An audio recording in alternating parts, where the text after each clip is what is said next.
ओम शांति।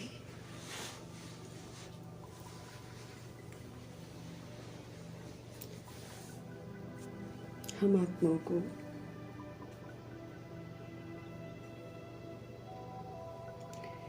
माया के प्रकोप से बचाने वाले शिव बाबा विधि बताते हैं कि मनसा वाचा कर्मणा दृष्टि वृत्ति कृति चलन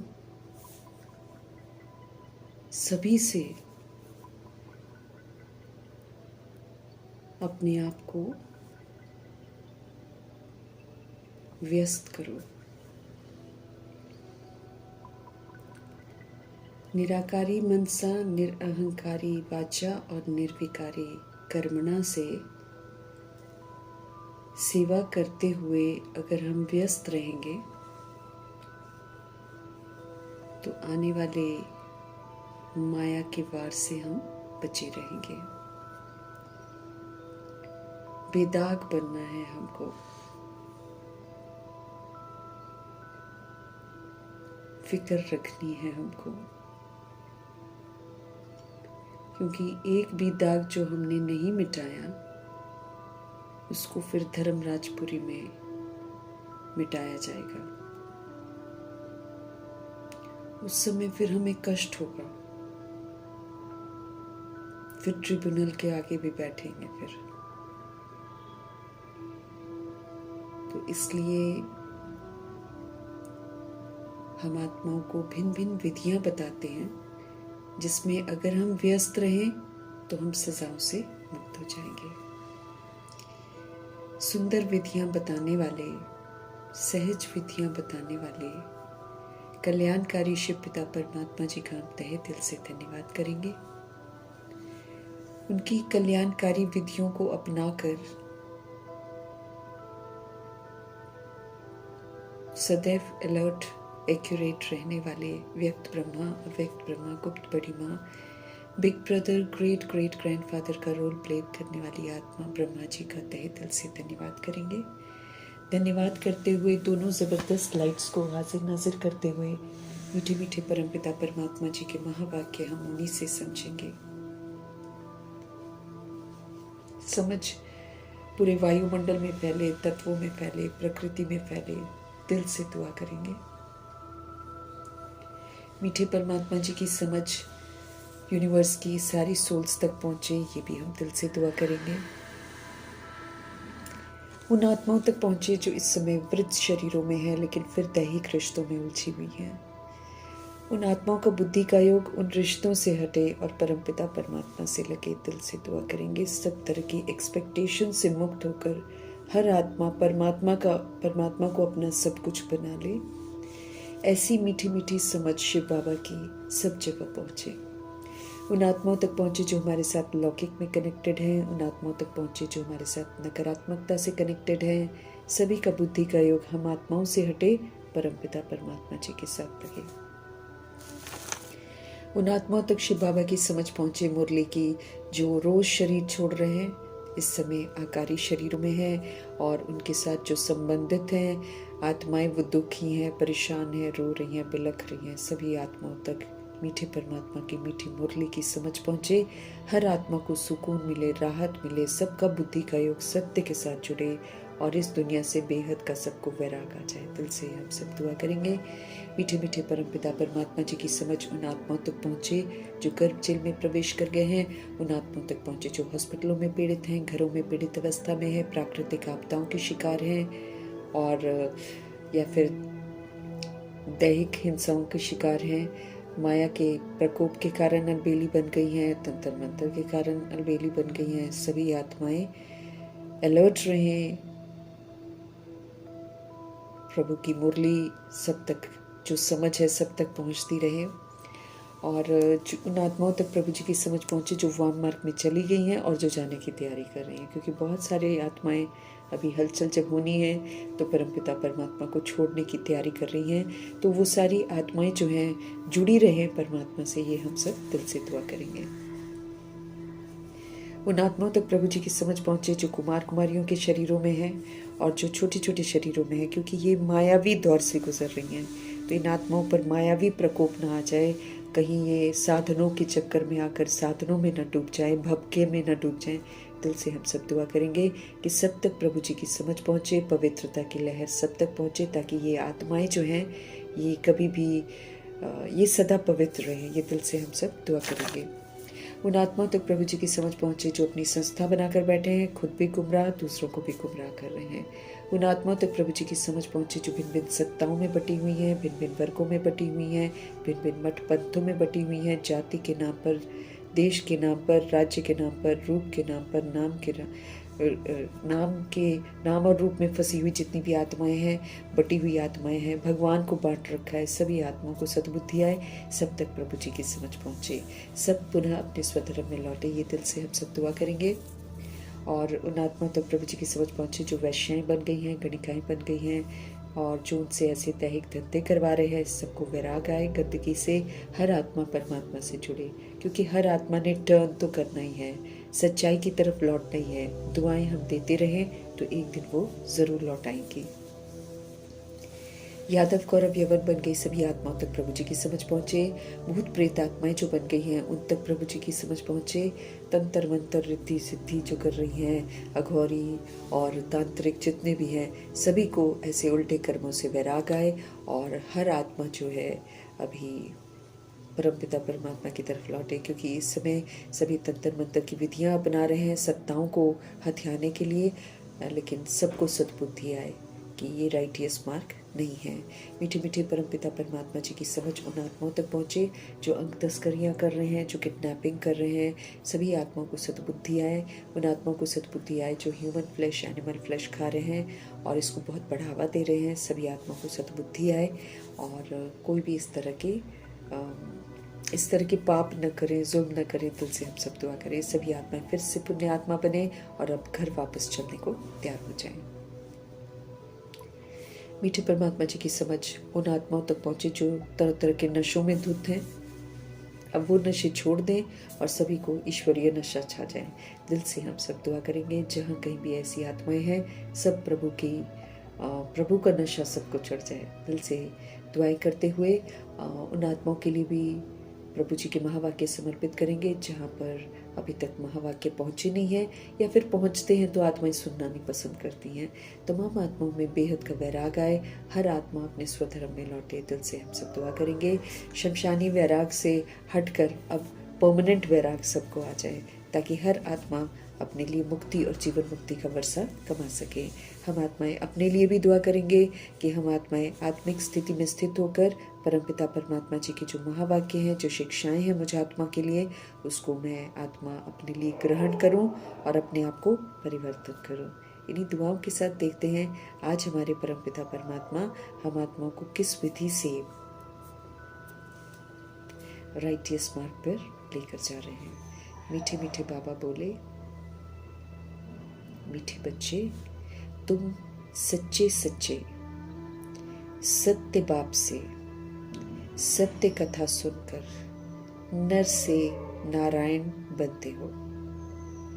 स्मृति दिला रहे हैं बाबा कि तुम सच्चे सच्चे सत्य बाप से सत्य कथा सुनकर नर से नारायण बनते हो। तुम्हें 21 जन्म के लिए बेहद के बाप से वर्षा मिल जाता है। तुम्हें 21 जन्म के लिए बेहद के बाप से वर्षा मिल जाता है। अगर हम सच्चे सच्चे सत्य बाप से सत्य कथा सुनकर जो कथा हमको कहती है वो अगर हम करते हैं तो फिर यकीनन गारंटी है 100% कि नर से नारायण बनते हैं। हमारे सामने सबूत है, एग्जाम्पल है ब्रह्मा जी। उन्होंने सत्यनारायण की कथा सुनी और जो सत्यनारायण की कथा में शिव बाबा ने बोला वो एक्यूरेसी से किया और नारायण का मर्तबा प्राप्त कर लिया। 21 जन्मों का संपूर्ण वर्षा A to Z फुल 100% वर्षा उन्होंने प्राप्त किया। तो बाबा भी हमको बोलते हैं कि ये नर से नारायण बनने की कथा है, इसे यथार्थ सुनो और फिर इसे अमल में लाओ तो यकीनन 21 जन्मों के लिए हम बेहद के बाप से वर्षा प्राप्त कर सकेंगे। घनेरे सुख का, सुख घनेरे हैं, दुख का नाम निशान नहीं है। चलो वो तो भविष्य में है, लेकिन ये जो वर्तमान में प्रभु के साथ प्रभु का कहना मानकर जो अति इंद्रिय सुख का वर्षा है, ये तो कल्प में एक बार मिलता है रूह को।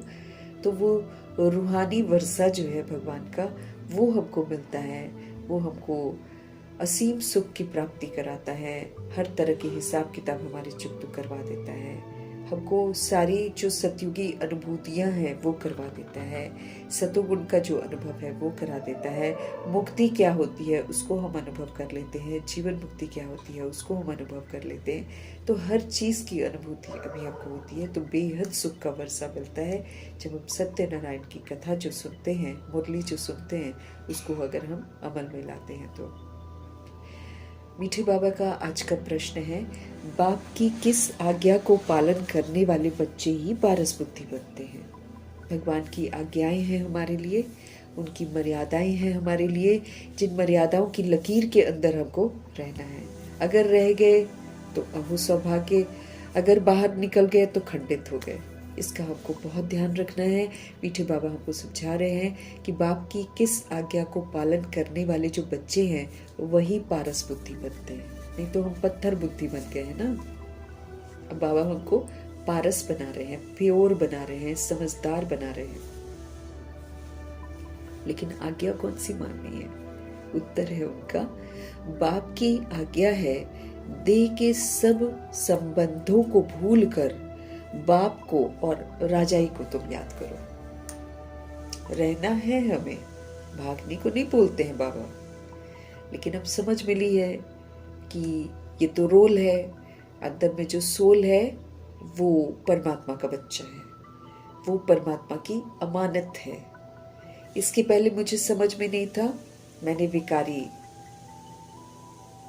हथियाला बांधा, विकारी वृद्धि की, है ना। अब हमको समझ में आया, अब उस समय तो हमको नहीं मालूम, हम विकारी वृद्धि की और विकारी की जो वृद्धि है उसको हमने अपना समझ लिया। अब प्रभु ने हमको सत्य बताया कि बाहर का जो एक इंस्ट्रूमेंट है उसको देखकर तुम उसको अपना समझ रहे हो, लेकिन वो जो रूह अंदर कैद है वो इसलिए तुम्हारे पास है क्योंकि तुम्हारा उसके साथ कार्मिक अकाउंट है। अब जो कार्मिक बंधन है उन सारे बंधनों से तो हमको मुक्त होना ही है, समझ से मुक्त होना है। तो जब हम उसको एक परिवार समझते हैं दैहिक दृष्टि से, तो हम न्याय नहीं करते हैं, हम उसको फिर अपने अनुसार चलाते हैं दैहिक मोह माया के साथ। उससे फिर सारी दुनिया को क्या मिल रहा है? दुख की प्राप्ति। क्योंकि बाबा समझ देते हैं कि रूहें बंधती नहीं हैं। रूहों को अगर बांधकर कोशिश करेंगे रखने की तो नहीं बंधती है, लेकिन अगर हम श्रीमत पर चलते हैं तब हम उस रूह के साथ न्याय करते हैं, उस रूह को परमात्मा से जोड़ते हैं, और फिर जो मेरा हिसाब किताब है उसको सतोगुणी और सत्युगी व्यवहार करके, उसको संतुष्ट करके, उसको परमात्मा से जोड़कर निर्बंधन बनाते हैं। एक बार अगर हम उसको परमात्मा से जोड़ देंगे तो हम और वो आत्मा दोनों निर्बंधन हो जाएंगे, साथ रहेंगे, पाठ बजाएंगे। लेकिन अब हमारा जो पाठ होगा उसमें लौकिकता नहीं होगी, उसमें कभी कैसा वाला व्यवहार नहीं होगा, सदैव सतोगुणी व्यवहार होगा, सदैव सत्युगी व्यवहार होगा जो सुख देता है। हमको देह अभिमान वाला व्यवहार हम सुख नहीं देते हैं, हम दुख ही देते हैं। किसी रूह को बांधना दुख देना है। तो मीठे मीठे परमात्मा हम आत्माओं को आज्ञा देते हैं कि अगर हम पारस बुद्धि बनना चाहते हैं, ये जो बुद्धि है जो पत्थर बन गई है उसको पारस करना है, उसको प्योर बनाना है, तो देह के जितने भी हमारे रिलेशंस हैं उनको अब मुझे भूल जाना है। चाचा काका मामा उसको भूल जाना है और बाप को याद करना है। और बाप को याद करते करते राजाई को भी याद करना है, क्योंकि वो कमानी है मुझे। अगर हम रिश्तों में फंसे रहेंगे आज दुनिया सारी देह के संबंधियों में ही तो फंसी हुई है। सारा दिन इंसान भागता है, दौड़ता है, किसके लिए? बच्चों के लिए, रिश्तों के लिए भागता है। अब तो खैर जॉइंट फैमिलीज नहीं है, अब तो न्यूक्लियर फैमिलीज है। लेकिन जो न्यूक्लियर फैमिली है, चाहे जॉइंट किसका होगा भी, तो सब किसके लिए भाग रहे हैं? घर के लिए, वो उन विनाशी चीजों के लिए भाग रहे हैं आत्माएं। फिर सारा समय भागती रहती हैं और फिर जब शरीर छोड़ती हैं फिर अपने आप को अकेला पाती है आत्मा, क्योंकि उसने कभी अपने पर तो गौर किया ही नहीं। उसने कभी आत्मा की उन्नति के बारे में तो सोचा ही नहीं। उसने कभी आत्मा को निखारा ही नहीं। सारा जीवन मोह माया में बिता दिया और फिर अंत में रियलाइज किया कि इसमें मेरा कुछ भी नहीं है। तो बाबा हमको पहले ही समझ देते हैं कि ठीक है, ये एक ड्रामा है, एक खेल है। तुमने खेला, कभी अच्छा भी खेला, लेकिन फिर तुमने विस्मृत होकर उल्टा खेल खेल लिया, जिसके कारण हम सारे एक दूसरे के बंधनों में बंधे हुए हैं। अब हमको ये बंधनों की रस्सियों को खुद ही खोलना है, समझ से। अगर हमने समझ से खोल दी तो हमारे लिए बहुत ईजी हो जाएगा, नहीं तो धर्मराजपुरी में फिर मार मार के हमको बंधनों से निकाला जाएगा। इसलिए बाबा हमको पहले ही बोल रहे हैं कि अगर तुमने पारस बुद्धि बनना है तो ये बाबा का फरमान है, ये बाबा की आज्ञा है कि देह के जितने भी तुम्हारे रिलेशंस हैं उनको भूल जाओ, क्योंकि देह विनाशी, रिलेशन भी विनाशी। बाप को और राजाई को याद करो। जो नहीं भूलते हैं उनको देखो दुनिया में कितना रो रहे हैं एक दूसरे के लिए। बॉडी को उठा उठा के रो रहे हैं, बच्चों की बॉडी को उठा के रो रहे हैं, मेरा बच्चा मेरा बच्चा। कैसे करते हैं, है ना? उनका जो अभी जिसका बच्चे का एक्सीडेंट हुआ था, उसका जो पोस्टर है उसको कैसे पकड़ रही है, वो उसी को बच्चा समझ रही है, उसको पकड़ रही है, रो रही है, क्योंकि उसको नहीं समझ है। उसको यही लगता है कि मेरा बच्चा चला गया, मेरा था वो, मेरा था वो। उसको ये नहीं मालूम कि बॉडी गई, रूह सलामत है, रूह को कोई नहीं मार सकता है। नहीं मालूम है ना। अब हमको बाबा हर बात समझ दे रहे हैं, तब जाकर हम थोड़ा साक्षी होकर चीजों को देखते हैं तो विचलित नहीं होते हैं। नहीं तो पहले विचलित होते थे किसी की मृत्यु को देखकर। तो बाबा हमको पहले ही बोल रहे हैं कि ये सारे संबंध जितने हैं और जो हमारी बॉडी है, ये सारी विनाश हो जाएगी। तो इसको भूल जाओ, बाबा कहते हैं इसको भूलो और अब क्या करो, बाप को याद करो। जब हम बाप को याद करेंगे तो संबंधी भी जो है ना, उनको भी बाबा की याद दिला पाएंगे।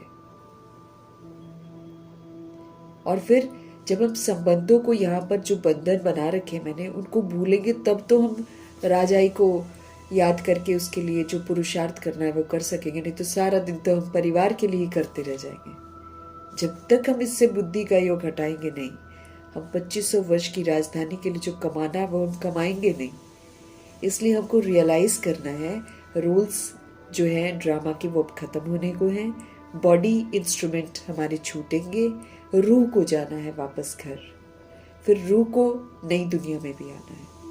तो वापस घर जाने के लिए शिव बाबा को याद करना है और दोबारा दुनिया में हमको आना है। और सचखंड में अगर आना है, वन में आना है, तो फिर हमको राजाई को याद करना है, क्योंकि उसके लिए फिर मेरे को क्वालिफाई करना है। उसमें जो देह के दाग लग रखे हैं, मैं देह हूँ, मैं नाम हूँ, मैं रूप हूँ, मेरा ये है, मेरा वो है, मेरा वो है, इससे मैं आत्मा दाग वाली आत्मा बन गई, पतित आत्मा बन गई।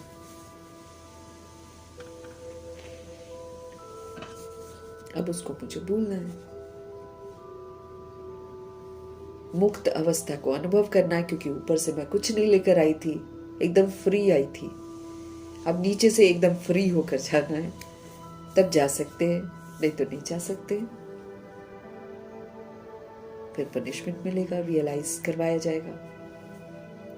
तो बाबा के साथ रहते ही मुझे मुक्त अवस्था को अनुभव करना है, तो मैं वापस घर जाऊंगी बाबा के साथ। फिर उसके बाद दोबारा मुझे आना है नारायण जी के साथ। अगर 111 में आने की तमन्ना है मुझे, तो फिर मुझे राजाई को याद करना है, ताकि मैं आत्मा बेदाग बनूं, देह के नाम रूप दाग जितने भी लगे हैं वो सारे खत्म करके स्वयं को आत्मा निश्चय करूं और आत्म अभिमानी होकर सतोगुणी सतयुगी पाठ बजाऊं। फिर सारे गुणों से संपन्न बनूं, विकारों को बहुत काल तक यूज नहीं करके मैं संपूर्ण निर्विकारी बनूं। फिर जितनी भी मर्यादाएं बाबा ने बना रखी हैं उन मर्यादाओं की लकीर के अंदर रहकर मैं पुरुषोत्तम बनूं, सबसे उत्तम बनूं। फिर सर्व तरह की सूक्ष्म और स्थूल हिंसाओं से मैं मुक्त बनूं।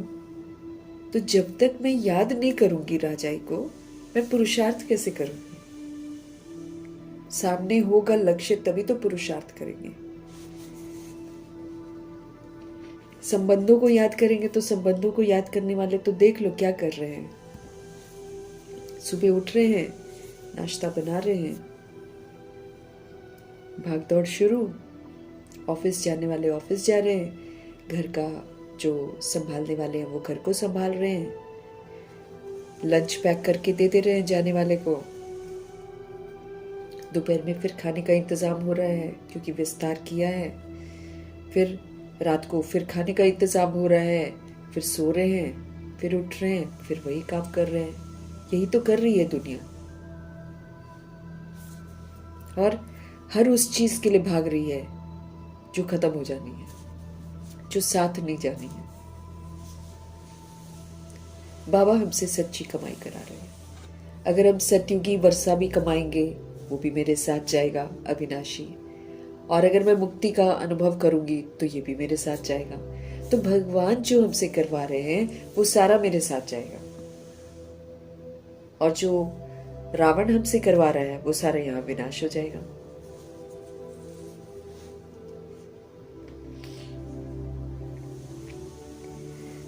तो बाबा बोलते हैं ना, तुम जो बोलते हो मैं मुझे ये करना, मुझे ये संभालना, मुझे वो, हम संभाल भी नहीं पाते हैं। सच्ची बताओ तो हम नहीं संभाल पाते हैं। जिस तरह से जो शरीर के बच्चे हैं या शरीर के रिश्ते हैं, जिस तरह उनकी पालना करनी चाहिए उस तरह थोड़ी हम कर पाते हैं।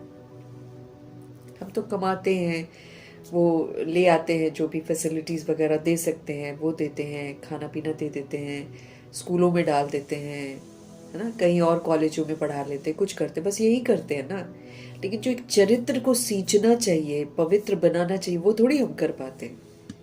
तो जीते हम कैसे? बस यूं ही जी रहे हैं, खा रहे हैं, पी रहे हैं, फिर एक दिन मर रहे हैं, हाँ, फिर दोबारा जन्म ले रहे हैं, फिर वही कर रहे हैं, फिर वही कर रहे हैं। ठंडे दिमाग से देखेंगे तो व्यर्थ जिंदगी हम बिताते हैं। बाबा अभी हमको जीना सिखाते हैं। बाबा कहते हैं संबंधों को भूल जाओ बुद्धि से, अब ट्रस्टी बनकर उनको संभालो, जैसे मैं बता रहा हूं वैसे संभालो। तो एटलीस्ट हम उनके चरित्र को सुधारने का कार्य कर सकेंगे, उनको सशक्त बना सकेंगे। और निमित्त मात्र जॉब करो, जितना जरूरी है उतना जॉब करो, है ना। जरूरतें बढ़ानी नहीं है, क्योंकि समझ में आ गया सब खत्म होने वाला है।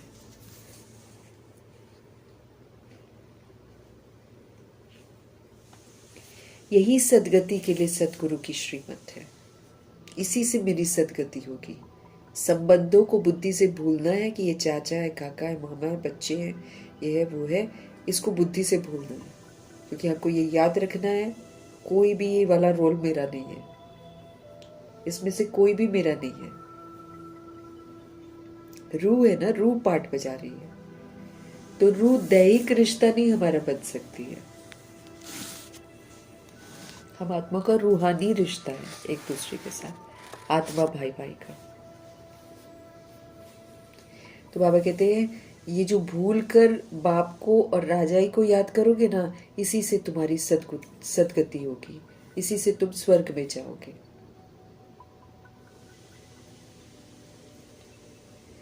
तो जो इस श्रीमत को पालन करते हैं, अर्थात जो आत्म अभिमानी बनते हैं, अपने को आत्मा रियलाइज करके आत्मा के स्वधर्म में रहते हैं, वही तो पारस बुद्धि बनते हैं। अपने को हम आत्मा समझेंगे, आत्मा के सतोगुणी स्वधर्म में रहेंगे,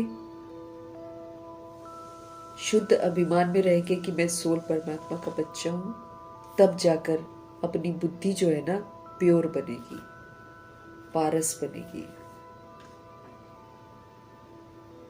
जब तक संबंधों में है तब तक हम मेरे तेरे के गीत गाते रहेंगे। आत्मा रूप में सारी दुनिया बेहद की मेरी है। इसलिए तो बाबा बोलते हैं, अगर तुम अपने बच्चों का भला चाहते हो तो दुनिया में जितने भी बच्चे हैं ना, सबका भला मांगो दिल से, तो इनका भला हो जाएगा। लेकिन अगर तुम अपने बच्चों का भला चाह रहे हो, कभी भी भला नहीं होगा। अब जो घर के सदस्य हैं वो बेहद में आ गए। वर्ल्ड की सारी सोल्स के लिए अच्छा सोचना मतलब घर के बच्चों का कल्याण सोचना, और हद में सोचना मतलब अकल्याण सोचना। उससे फिर कल्याण नहीं होगा। जब तक हमारे मन में दुनिया में मौजूद जितनी भी बच्चे हैं उनके लिए अच्छा फीलिंग नहीं होगा, तब तक हम अपने घर के शरीर के बच्चों के लिए कभी भी अच्छा सोच नहीं पाएंगे, या फिर उनका अच्छा होगा ही नहीं। तो हद के मेरे तेरे से बाबा हमको बाहर निकाल रहे हैं। उनकी आज्ञा है कि देह के सारे संबंधों को भूल जाओ, अब बाप को सिर्फ याद करो और राजाई को याद करो। इसी से सदगति होगी। जो इस श्रीमत का पालन करते हैं, अर्थात देही अभिमानी जो बनते हैं, वही पारस बुद्धि बनते हैं, नहीं तो पत्थर बुद्धि रह जाते हैं। हम बेसमझ हो गए ना, तभी तो मेरा तेरा करते हैं। लेकिन पारस बुद्धि मतलब सारा विश्व हमारा परिवार है, सारी सोल्स है। हम आत्मा आत्मा भाई भाई।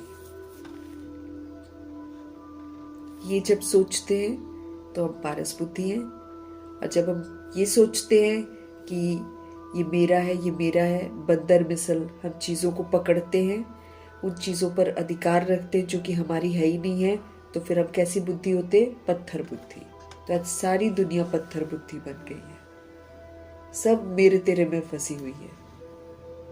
उन सारी चीज़ों को पकड़ती है जो सारे हाथों से निकलने वाली है। कोई भी शरीर छोड़ता है वो अपने आप एक हमको लेसन देकर जाता है, कुछ भी हमारा नहीं है। हम फिर चीज़ों को पकड़ कर रखते हैं, तो क्या हो जाते हैं? हम पत्थर बुद्धि हो जाते हैं, और कोई भी पकड़ नहीं पाता है, जितना मर्जी कोशिश करे। जब छिनती है तो कोई पकड़ नहीं पाता है। अभी भी सबके छीन रहे हैं ना, तो हम उनसे भी सीख सकते हैं कि देखो कितना बेबस हो जाता है इंसान, कि जिसको वो अपना अपना कहता है उसमें से उसकी कोई भी चीज उसकी नहीं है। हम सभी रूहें हैं, सिर्फ बंधनों के तहत हम एक दूसरे के साथ बंधे हुए हैं। जिस दिन हमारा बंधन का हिसाब किताब चुकता हो जाता है, हम ये नहीं देखते हैं कि परिवार कौन है क्या है, शरीर छोड़ देते हैं। उसके पीछे रोते रहो, बिलखते रहो, ये तुम्हारा अपना वेस्ट करते हो टाइम। वो रूह जो एक बार निकल गई है वो वापस नहीं आएगी। तो सभी रूहें मेरे आत्मा भाई हैं, और सभी रूहें परमात्मा की अमानत है। इसलिए सबको परमात्मा की अमानत समझकर हमको सोचना है, बोलना है, कर्म करना है। अगर हम नहीं करते हैं, हम फिर से बंधन की रस्सी बांधते हैं। फिर बाबा कहते पश्चाताप करके दुखी होकर मरोगे। हम अपना अधिकार जमाते हैं, जबकि हम जानते हैं हमारा किसी भी चीज पर अधिकार नहीं है। हम घर बना लें, हम गाड़ियां ले लें, हम पैसा इकट्ठा कर लें, हम परिवार बना लें, रिश्ते बना लें, जितने मर्जी हम बच्चे पैदा कर लें, किसी पर भी हमारा अधिकार नहीं है। सब विनाशी है। रूह अविनाशी है, तो उसको पहचान कर उसके साथ सतोगुणी सतयुगी व्यवहार करके मुझे याद रखना है, मैं बंधन में हूं, इसीलिए मैं आत्माओं के साथ हूं, रिश्तों में बंधी हुई हूं, क्योंकि मेरा बंधन है। अब बाबा बोलते तुम ट्रस्टी बन जाओ। ट्रस्टी बनकर तुम जैसे मैं बोलता हूं वैसे व्यवहार करो, तो तुम निर्बंधन बन जाओगे। दिक्कत नहीं होगी शरीर छोड़ने समय, नहीं तो दिक्कतें होंगी।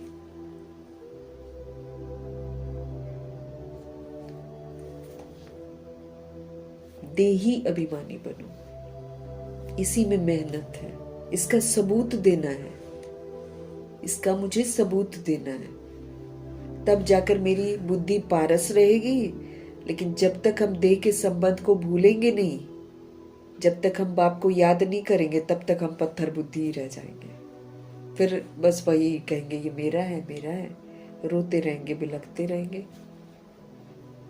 गीत है, आज अंधेरे में है हम इंसान, सारी दुनिया अंधेरे में है।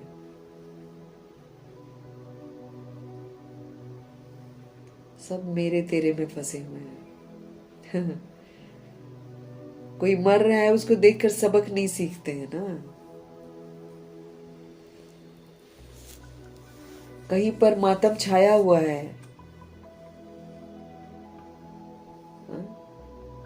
और अपनी दुनिया में मस्त है कुछ लोग। हमको बाबा क्या बोल रहे हैं, अगर कहीं मातम छाया है ना, तो उस जगह जो रूह को चाहिए वो तुम दो उसको, अपनी वाइब्रेशन से, अपनी दृष्टि से, अपनी वृत्ति से। आजकल तो वृत्तियों की सेवा बोल रहे हैं बाबा, करो। वृत्ति से तुम दूसरे की वृत्ति को परिवर्तन कर सकते हो, तुम उसको शांत कर सकते हो। ऐसे मुझे उसको अपना परिवार समझना है, रूहानी परिवार है, वो रूह मेरा भाई है।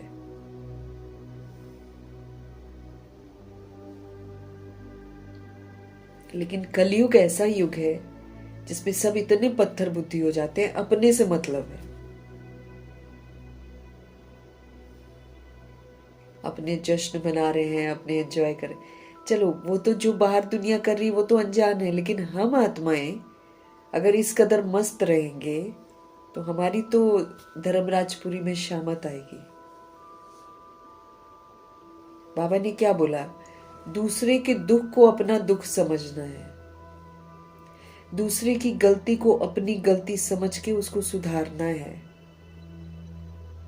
कैसे सुधारना है, एक रूह को कैसे सुधारेगी, अपनी वृत्ति से, अपनी दृष्टि से, अपनी मनसा से, अपने व्यवहार से।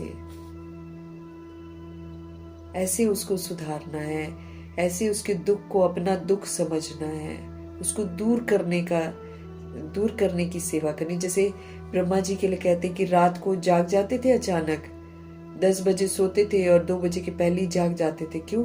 उनको याद आता था वो परेशान है, उसको सकाश देनी है, वो परेशान है, उसको सकाश देनी है। तो उठकर उसको सकाश देते थे। उनको एक था कि मुझे पूरे विश्व को जगाना है, तभी तो अव्यक्त होकर भी जगा ही तो रहे हैं।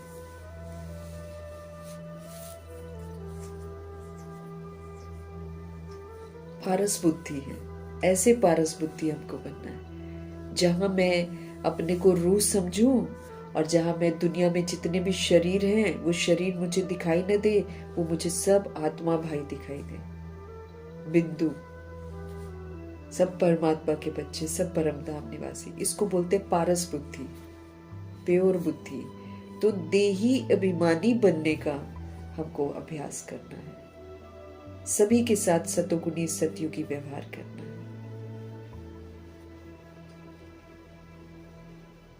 दादियां कितनी गंभीर रहती थी, गुलजार दादी कितना गंभीर रहती थी, क्योंकि उनको वर्ल्ड में तड़पती हुई आत्माएं दिखाई देती थी, तो वो मनसा सेवा पर रहती थी।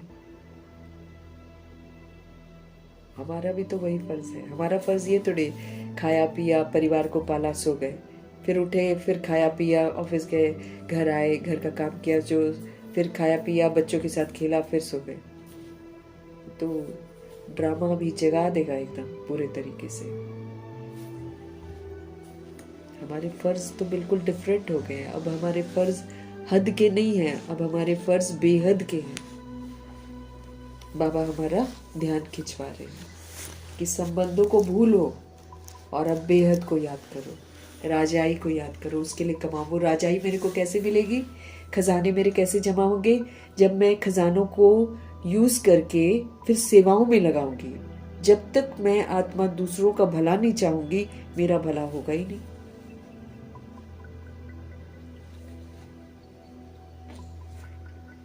ये जो राजाई बोल रहे हैं बाबा कि इसको याद करो, क्यों बोल रहे हैं? क्योंकि ये जो सतयुगी राजाई है, ये तो सतयुगी विशेषता मेरे अंदर आएगी तब तो मैं कमाऊंगी इसको। इसमें हमको संपूर्ण निर्विकारी बनकर वो उसका सहयोग सारी सोल्स को देना है। मुझे सारे गुणों से संपन्न बनकर उसका सहयोग सारी दुनिया को देना है। मुझे बेदाग बनकर, आत्म अभिमानी बनकर, देह के नाम रूप लेबल सारे खत्म करके उन आत्माओं को सहयोग देना है। मुझे मर्यादाओं के अंदर रहकर पुरुषोत्तम बनकर वो पुरुषोत्तम स्थिति का सहयोग देना है। मुझे सब तरह की सूक्ष्म और स्थूल हिंसाओं को खत्म करके उन आत्माओं को संपूर्ण अहिंसक का सहयोग देना है पूरे वर्ल्ड को, क्योंकि हमारे परिवर्तन से जग परिवर्तन होगा।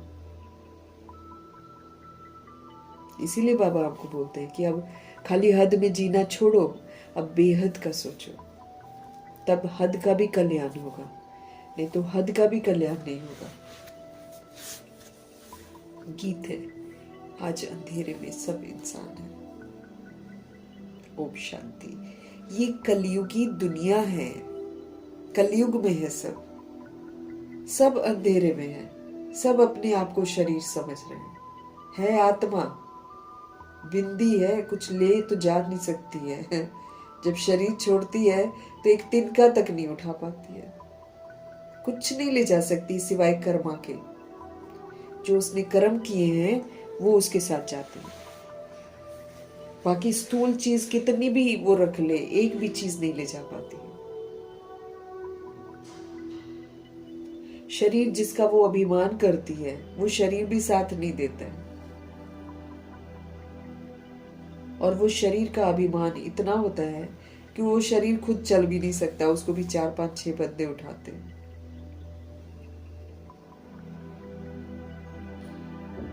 कलयुगी दुनिया है, बाबा कहते हैं। सब अंधेरे में है, सब देह की बातें करेंगे, देह के लिए ये करो, ये करो, देह के लिए सो, देह के लिए खाओ, देह के लिए पढ़ो, देह के लिए कमाओ, देह के लिए भागो, बस इसी में लगे हुए हैं सारे। यही भारत सोजरे में था कभी, बाबा कहते हैं। कभी ये सोजरे में भी था। सोल्स यहाँ पर रहती थी, अपने आप को आत्मा समझती थी। वो दिन कहलाता है ना, सतयुग त्रेता युग दिन कहलाता है, क्योंकि वहां पर सोल समझती है। द्वापर युग, कलयुग में, कलयुग स्पेशली, इसमें तो सब शरीर समझते हैं। उल्टा आत्मा सुनेंगे ना तो आत्मा से डरते हैं। आत्मा शब्द जब हम कहते हैं ना किसी किसी को, तो किसी किसी को डर लगने लग जाता है।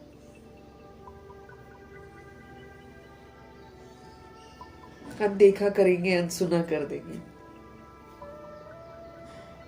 और जब देह मरती है तो देह से डरते हैं। फिर उस समय तो फटाफट कहते हैं जलाओ, और शमशान घाट में जाकर बोलते हैं अब इधर मत आना। हाँ, रूह सुनती है। वो तो देह को बोलते हैं, लेकिन रूह सुनती है कि लो सारी जिंदगी हम कमाते रह गए, ये तो बोलते इधर मत आना। वैसे रोते रहेंगे, वैसे ये बोलते रहेंगे, है ना अंधेरे में सब। इस बात से बिल्कुल अनजान कि अगला नंबर हमारा है। जब ये भारत स्वर्ग था, बाबा कहते हैं, यही भारतवासी जो अब अपने को हिंदू कहलाते हैं, कितनी हिंसा कर रहे हैं हिंदू के नाम पर।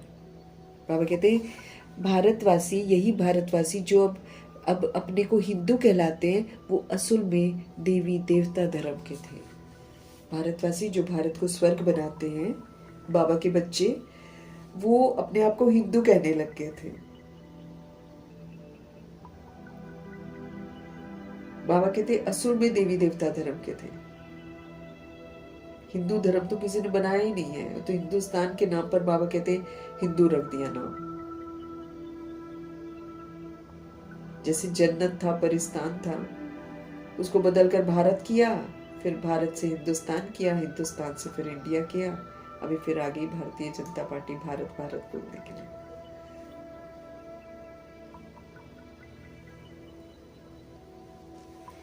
तो भारतवासी स्वर्गवासी थे जब कोई धर्म नहीं था, एक ही धर्म था, एक धर्म था, पवित्रता, देवी देवताओं का धर्म। और कोई धर्म, हिंदू मुस्लिम सिख ईसाई, ये सब कुछ नहीं था। जब कोई धर्म नहीं था, भारतवासी स्वर्गवासी थे, एक ही धर्म था। स्वर्ग, वैकुंठ, बहिष्ट, हेवन, ये सब भारत के नाम थे। ये सब भारत के नाम थे। भारत प्राचीन, पवित्र, बहुत बहुत धनवान था बाबा के लिए। जब पवित्रता है तो धनवान है, जब अपवित्रता है तो फिर कंगाल है। तो बहुत धनवान था बाबा कहते।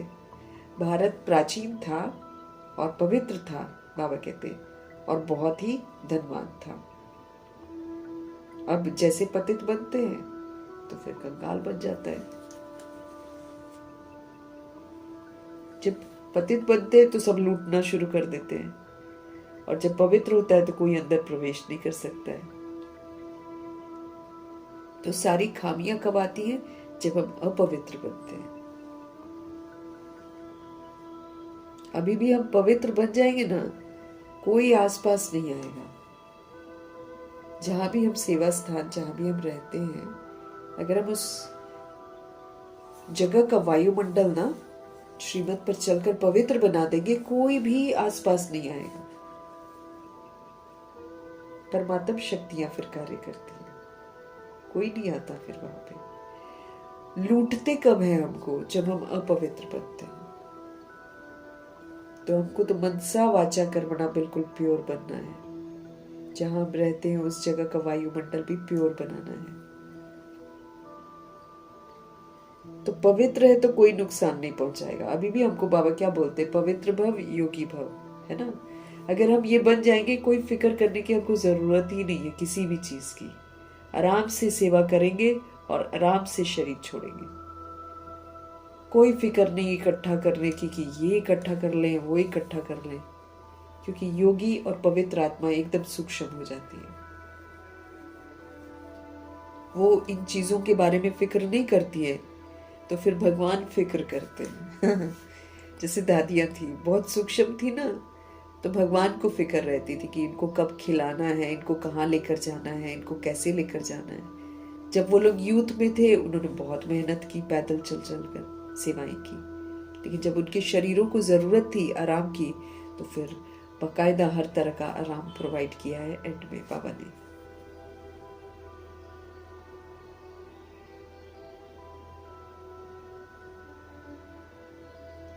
जब शरीर चलते थे तब उन्होंने बहुत मेहनत करी है।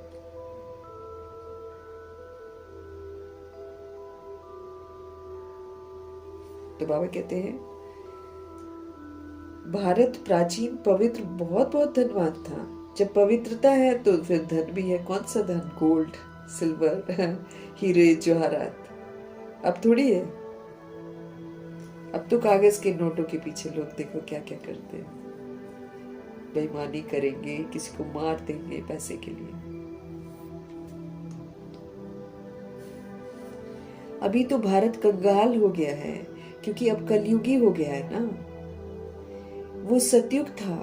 तुम सब भारतवासी हो, तुम जानते हो हम अंधियारे में हैं। जब स्वर्ग में थे तो सोजरे में थे हम। स्वर्ग के राज राजेश्वर, राज राजेश्वरी लक्ष्मी नारायण थे। उनको सुखधाम कहा जाता है।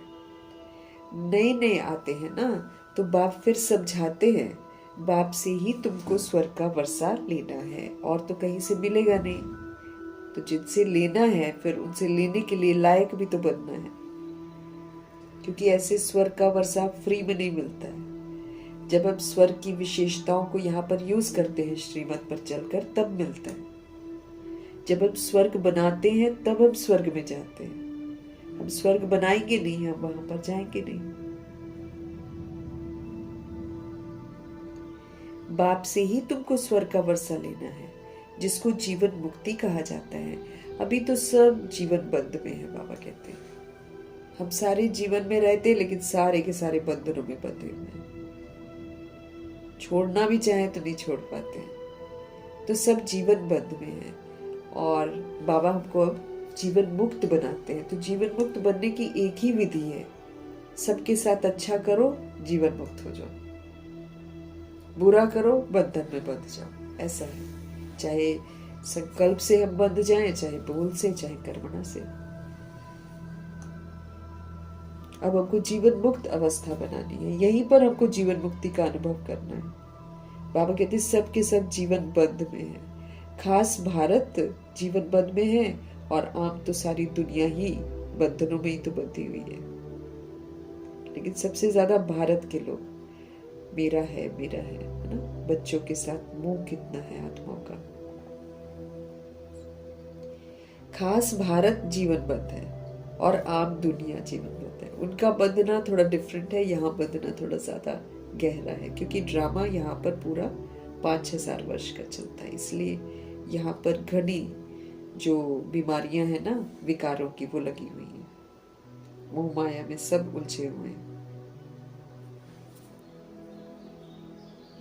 खास भारत और आम दुनिया रावण की जेल में है। सब रावण के वशीभूत हैं, सब देह के अभिमान में हैं, सब काम क्रोध लोभ मोह अहंकार के वशीभूत हैं। इसलिए सब के सब उदास हैं, शोक वाटिका में है।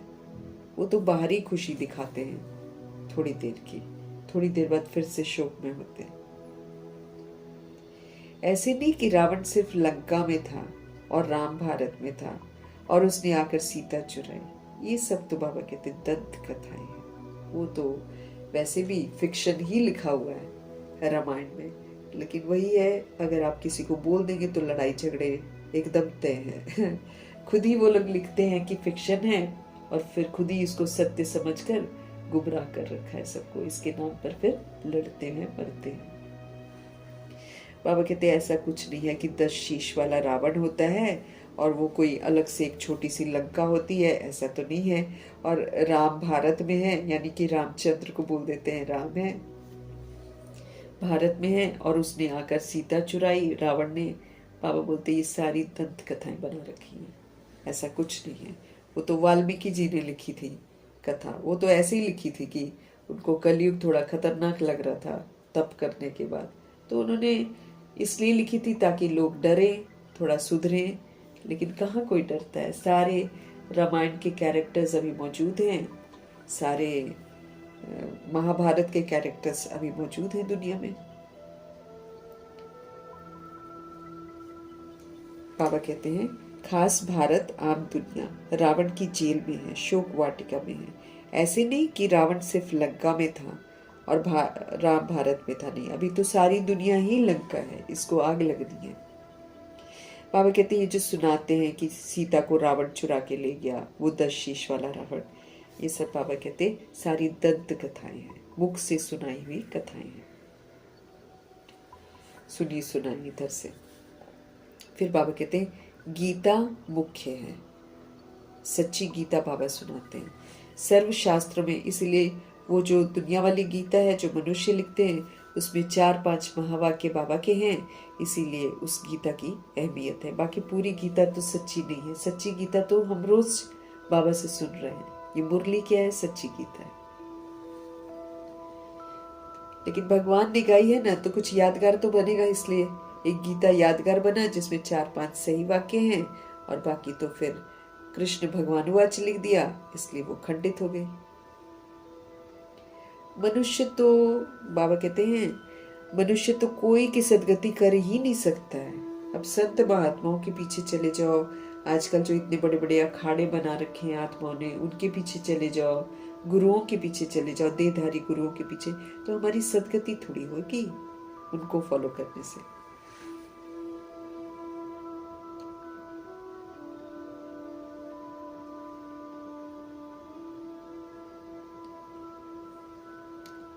तो श्रीमद् अर्थात भगवान की सुनाई हुई गीता, मनुष्य तो कोई की सदगति कर नहीं सकते, मनुष्य सदगति नहीं कर सकते हैं।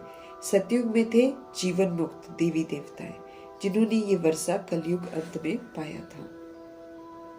सतयुग में थे जीवन मुक्त देवी देवताएं, और वो वर्षा कहाँ से पाया था उन्होंने? अभी संगम युग में पुरुषार्थ करके, जिन्होंने ये वर्षा कलयुग के अंत में पाया था। भारत को ये पता नहीं था, न कोई शास्त्र में है। शास्त्र तो सब है भक्ति मार्ग के लिए, बाबा कहते हैं उनसे किसी की सदगति नहीं होती है, वो मनुष्यों द्वारा लिखे गए हैं, वो सब भक्ति मार्ग का ज्ञान है। सदगति मार्ग का ज्ञान मनुष्य मात्र में है नहीं। सदगति कैसे मिलती है इसकी समझ किसी भी मनुष्य को नहीं है, इसलिए कोई किसी को बता ही नहीं सकता है। तो सदगति मार्ग का ज्ञान मनुष्य मात्र में नहीं है। बाप कहते हैं कि मनुष्य के गुरु बन नहीं सकते हैं। बना लेते हैं लोग, लेकिन मनुष्य क्या है, मनुष्य का गुरु बन नहीं सकता। गाइड थोड़ी करता है गुरु, कोई सही रास्ता दिखा देता है जैसे बाबा दिखा रहे हैं, नहीं दिखा पाता है। तो बाबा कहते हैं मनुष्य को एक गुरु बन नहीं सकते हैं, गुरु कोई सदगति दे ही नहीं सकते हैं। वो गुरु कहेंगे भक्ति करो, दान पुण्य करो। भक्ति द्वापर से चली आई हुई है। सतयुग त्रेता में है ज्ञान की प्रारब्ध।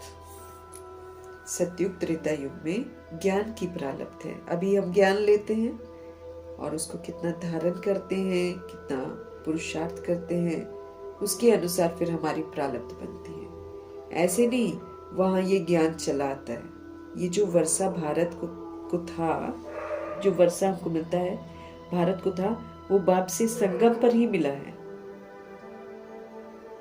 जो भी लक्ष्मी नारायण को वर्षा मिलता है वो संगम में मिलता है, जो फिर अभी तुमको मिल रहा है। कल पहले मिला था, अभी हमको फिर से मिल रहा है। भारतवासी नर्कवासी महान दुखी बन जाते हैं। जो भारत को स्वर्ग बनाते हैं वो विस्मृत जब हो जाते हैं तो नर्कवासी बनते हैं तो फिर महान दुखी बन जाते हैं। तब पुकारते हैं, हे पतित पावन, दुख हरता सुख करता, किसका? सर्व का। क्योंकि खास भारत दुनिया आम में 5 विकार है ही है। सभी के अंदर 5 विकार है। बाप है पतित पावन, वो हम पतितों को पावन बनाते हैं। बाप कहते हैं मैं कल्प के संगम पर आता हूँ और सबका सदगति दाता बनता हूँ। बाबा बार बार नहीं आते हैं, बाबा एक बार कलयुग के अंत में आते हैं और फिर सबकी सदगति करके जाते हैं। गति सदगति जो भी करनी है सारी करके जाते हैं। अबलाओं, अहिल्याओं, गणिकाओं और गुरु लोग जो है ना, उनका भी उद्धार मुझे ही करना है। बाबा सभी का उद्धार करते हैं। जो अबलाएं हैं, कमजोर हैं, अहिल्याएं हैं जो पत्थर बुद्धि हैं, गणिकाएं जो प्रोस्टिट्यूट्स होती हैं, वैश्याएं होती हैं, वो और गुरु लोग जितने भी हैं, सबका उद्धार मुझे ही करना है। क्यों? क्योंकि ये तो है ही पतित दुनिया। कौन किसका उद्धार करेगा? क्योंकि सब के सब पतित हैं। तो फिर भगवान ही आकर सबकी सदगति करते हैं।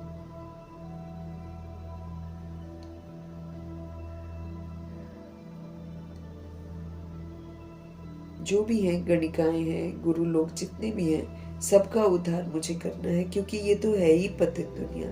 पावन दुनिया सत्युग को कहा जाता है। भारत में ये लक्ष्मी नारायण का राज्य था। ये भारतवासी नहीं मानते हैं, नहीं जानते हैं कि ये स्वर्ग के मालिक थे। उनको नहीं मालूम, पूजा करते हैं लेकिन उनको ये नहीं मालूम है कि ये स्वर्ग के मालिक थे। पतित खंड माना झूठ खंड, ये सारा का सारा झूठ खंड है। सब झूठ बोलते हैं, इसलिए किसी की नहीं सुननी है ना। ये पतित खंड है, ये झूठ खंड है। पावन खंड माना सच खंड, वहां सच बोलते हैं। वहां कोई भी सोल ये नहीं बोलती है ये मेरा है, ये मेरा है। बस यूज करते हैं चीजों को, जितना चाहिए उतना ही यूज करते हैं, फिर दूसरे को दे देते हैं। 150 वर्ष लक्ष्मी नारायण जी रूल करेंगे, उसके बाद दूसरे को दे देंगे। वहां कोई छीना झपटी नहीं है। जिसने यहाँ पर कमाया होगा वो ऑटोमेटिकली वहां पर वर्षा ले लेगा, अधिकार ले लेगा। यहाँ की तरह नहीं है कोई छीना झपटी, कोई लूट मार, किसी को मारना, है ना, ऐसे नहीं करते वहां पर। तो वो सचखंड है। सचखंड मतलब वहां पर सारे अपने को आत्मा समझते हैं, सच्चाई है वो। आत्मा समझते हैं, आत्मा के स्वधर्म में रहते हैं, निर्बंधन रहते हैं। यहाँ झूठ खंड है, सब शरीर समझते हैं, मेरा तेरा करते हैं, बंधन में बंध जाते हैं, इसलिए दुख धाम है। यहाँ कोई चीज को पकड़ते हैं तो छोड़ना नहीं चाहते हैं, वो तो मृत्यु उनसे छीनती लगती है। जीते जी तो वो किसी को हाथ न लगाने दे।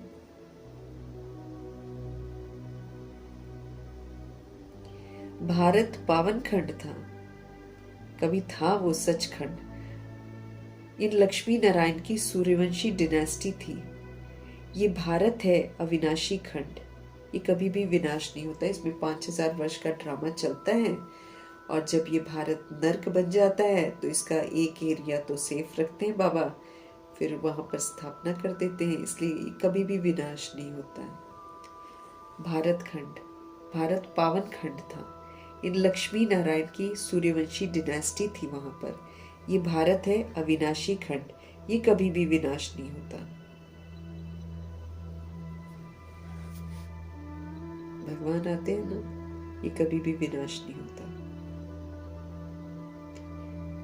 जब इनका राज्य था तो और कोई खंड था ही नहीं। जब लक्ष्मी नारायण जी का राज्य था, फिर और कोई अमेरिका, ऑस्ट्रेलिया ये सब नहीं थे, और कोई भी खंड नहीं था भारत को छोड़कर। वो सब बाद में आते हैं। शास्त्रों में सबसे बड़ी भूल तो ये है कि जो कल्प लाखों वर्ष का लिख दिया है। बाप कहते हैं कि ना तो कल्प लाखों वर्ष का होता है और न सतयुग लाखों वर्ष का है। सारे युग 1250 वर्ष, 1250 वर्ष सिर्फ एक संगम युग है जो कलयुग के अंतिम 100 वर्षों में होता है। 100 वर्ष का संगम युग। इसमें आत्मा परमात्मा से मिलती है, समझती है, फिर अपने आप को करेक्ट करती है, फिर सतयुगी बनती है, फिर सतोगुणी बनकर घर वापस जाती है। बाप कहते हैं कि न तो कल्प लाखों वर्ष का होता है और न सतयुग लाखों वर्ष का होता है। कल्प की आयु 5000 वर्ष है। ये फिर कह देते हैं कि मनुष्य 84 लाख जन्म लेता है।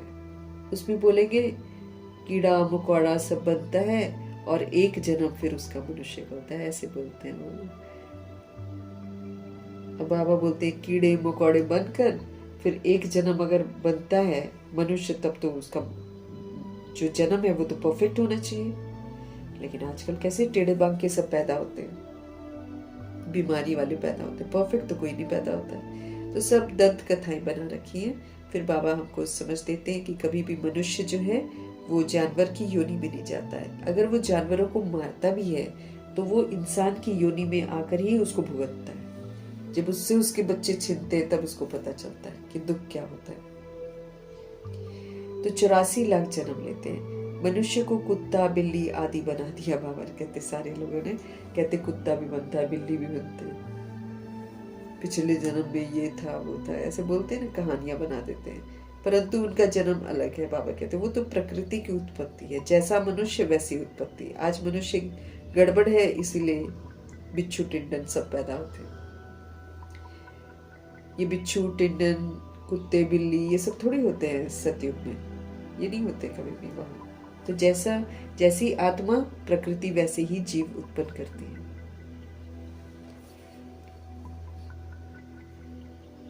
चौरासी लाख वैरायटी हो सकती है, लेकिन मनुष्य की वैरायटी सिर्फ एक ही है, उनके ही 84 जन्म है। और फिर बाबा आकर बताते कि कैसे 84 जन्म होते हैं, कैसे 83 होते हैं, कैसे फिर हम गिर जाते हैं। तो फिर बाबा आकर 83 जन्म के बाद खुद एक नया जन्म 84वां जन्म हमको देते हैं, समझ का जन्म, ब्राह्मण बनाते हैं। फिर हम सभी सोच ब्राह्मण बनते हैं और फिर बाबा शिक्षित करते हैं। ये जो जन्म मर्जीवा जन्म है ना, इसके चक्कर में दुनिया में बोल देते हैं कि मनुष्य सिर्फ एक जन्म लेता है। उनको पता नहीं, ना कुछ यादगार बन जाते हैं। तो फिर लोग ऐसा बोलते हैं। बाबा आकर समझाते हैं कि मनुष्य की वैरायटी एक ही है और उनका ही 84 जन्म कहा जाता है। बाप कहते बच्चे, बाबा फिर हमको याद दिलाते हैं कि तुम आदि सनातन देवी देवता धर्म के थे। भारतवासी वो तो अपने धर्म को ड्रामा अनुसार तो सब भूल गए, पुनर्जन्म में आते थे भूल गए। कलयुग अंत में बिल्कुल ही पतित बन गए सारे के सारे। फिर बाप आकर संगम पर पावन बनाते हैं। इनको कहा जाता है दुख धाम। ये दुनिया जो है ये दुख धाम है। तो फिर बाबा कहते अब इसके बाद अगर हम श्रीमत पर चलेंगे तो फिर हमारा पाठ कहाँ पर होगा? सुख धाम में।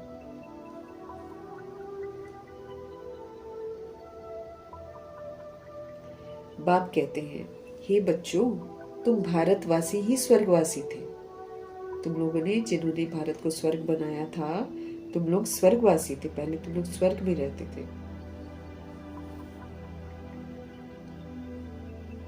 फिर तुम 84 जन्मों की सीढ़ी उतरते हो। सतो से तुम रजो बनते हो, फिर तुम तमो बन जाते हो। इसमें जरूर आना है।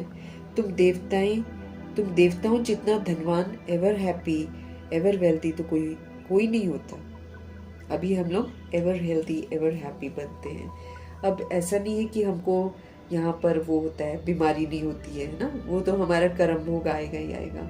लेकिन आएगा तो हमको क्यों, क्या, कैसे नहीं करना है, शिकवे शिकायत नहीं करने हैं। हमारे ही बनाया हुआ बीमारी है।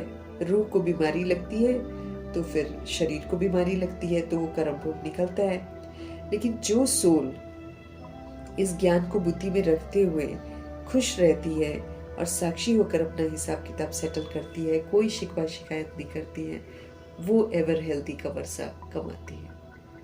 फिर आगे 2500 वर्ष की राजधानी में पूरा हेल्थ ही हेल्थ है इसका। इसी तरीके से जब हम श्रीमत पर चलते हैं तो हम एवर हैप्पी बनते हैं। इसी तरह ज्ञान धन को जब धारण करते हैं तो हम धनवान बनते हैं। तो हेल्थ, वेल्थ, हैप्पीनेस सारी मुझे यहाँ पर कमानी है। तो जैसे मम्मा के साथ हिसाब किताब आया या दादियों के साथ हिसाब किताब आया, तो किसी ने क्वेश्चन किया, कुछ रिएक्ट किया, रिजेक्ट किया? नहीं, शांति से उसको पार किया। तो शांति से पार किया, उन्होंने माना प्रभु का कहना, फिर प्रभु ने उनको दर्द उतना होने ही नहीं दिया। तभी तो वो लोग मुस्कुराते हुए, पाठ बजाते हुए संपन्न और संपूर्ण बने। उन्होंने हेल्थ वेल्थ, हाँ, हम जहाँ क्यों क्या कैसे करेंगे, दुखी होते रहेंगे, वहां मेरा हेल्थ का वर्षा नहीं बनेगा। इसलिए हमको श्रीमत पर चलकर वो करना है जो बाबा कहते हैं। फिर बाबा ये ध्यान रखते हैं कि हमको ज्यादा तकलीफ ना हो। बाकी हमको मांगने की जरूरत नहीं है कि मुझे ठीक कर दो, मुझे बस ये है कि मुझे साक्षी होकर उसको चुप तो करवाना है। दुआएं देते देते और अपने आप को बार बार कहते कहते कि मैं स्वस्थ हूँ, मैं बिल्कुल स्वस्थ हूँ, ये तन प्रभु की अमानत है, उसको फिर सेवाओं में लगाते जाओ, है ना। ये भी तो हमको ध्यान रखना है कि सेवाओं में लगाते जाना है। बाकी जैसे कल दादी ने क्या बोला, तन को जितना यूज करेंगे उतना ये मजबूत बनेगा। अगर कमजोर बन गया है और हम उसको कमजोर समझते रहेंगे तो वो कमजोर ही रहेगा। इसीलिए उसको मजबूत करना है। कैसे? सेवाओं में लगाकर, है ना। ईश्वरीय पढ़ाई पढ़ते रहो और उसको सेवाओं में लगाते रहो, तन तंदुरुस्त हो जाएगा, दुरुस्त हो जाएगा, मजबूत हो जाएगा। तो हमको बाबा कहते तुम देवताएं जितनी धनवान, एवर हैप्पी, एवर वेल्दी कोई नहीं होता। भारत कितना साहूकार था। हीरे जवाहरात तो बड़े बड़े पत्थरों में सल थे, पत्थर की तरह थे हीरे जवाहरात। कितने तो टूट गए हैं। बाप तुम बच्चों को स्मृति दिलाते हैं कि तुमको कितना साहूकार मैंने बनाया था, तुम सर्व गुणों से संपन्न बन गए थे। ये है साहूकारी, इससे मिलती है दौलत। बाबा ने कौन सी साहूकारी हमको सिखाई? सारे गुणों से संपन्न बनना, 16 कला संपूर्ण बेदाग बनना, संपूर्ण निर्विकारी बनना, मर्यादा पुरुषोत्तम बनना। ये है संगम युग की साहूकारी। फिर जिसके रिटर्न में भविष्य में साहूकार बनते हैं। यथा राजा रानी तथा प्रजा। तो जैसे जहाँ लक्ष्मी नारायण जी होते हैं वहां पे प्रजा भी धनवान होती है। आज हमारा सत्ता कमजोर है और इसलिए सारी दुनिया ही वैसी है। इन्हों को भगवान भगवती भी कह सकते हैं ना, परंतु बाप ने समझाया है कि भगवान एक ही होता है, वो बाप है। सिर्फ ईश्वर व प्रभु कहने से भी याद नहीं आता है। अगर हम सिर्फ ईश्वर या प्रभु कहें ना बिना समझ के, तो फिर बाबा कहते फिर वो याद नहीं आता है। जब समझ मिलती है फिर बाबा कहते हैं ना कि फिर तो सुदेश बहन बोलती है, फिर तो जब ब्रह्मा जी प्रभु बोलते थे तो कहती इतना उसमें प्यार होता था, इतना स्नेह होता था कि सुनते ही इतना आनंदित हो जाते थे हम लोग। क्यों? समझ से वो प्यार कर रहे हैं ना, समझ से याद कर रहे थे। अभी ऐसे ही हम बोलते प्रभु, ईश्वर, भगवान, तो वो कहाँ संबंध जुड़ता है। सिर्फ ईश्वर व प्रभु कहने से ही याद नहीं आता है कि वो सभी आत्माओं का बाप है। ये तो है बेहद का बाप। वो समझते हैं कि भारतवासी तुम जयंती मनाते हो, परंतु असल में बाप कब आए थे वो कोई भी नहीं जानते हैं कि जयंती क्यों मनाई जा रही है। क्यों है ही बाबा कहते आयरन नेचर पत्थर बुद्धि। सभी सोल्स इस समय आयरन नेचर बन जाती हैं, पत्थर बुद्धि बन जाती हैं। कभी पारसनाथ थे, उस समय पत्थरनाथ हैं, इस समय पत्थरनाथ हैं।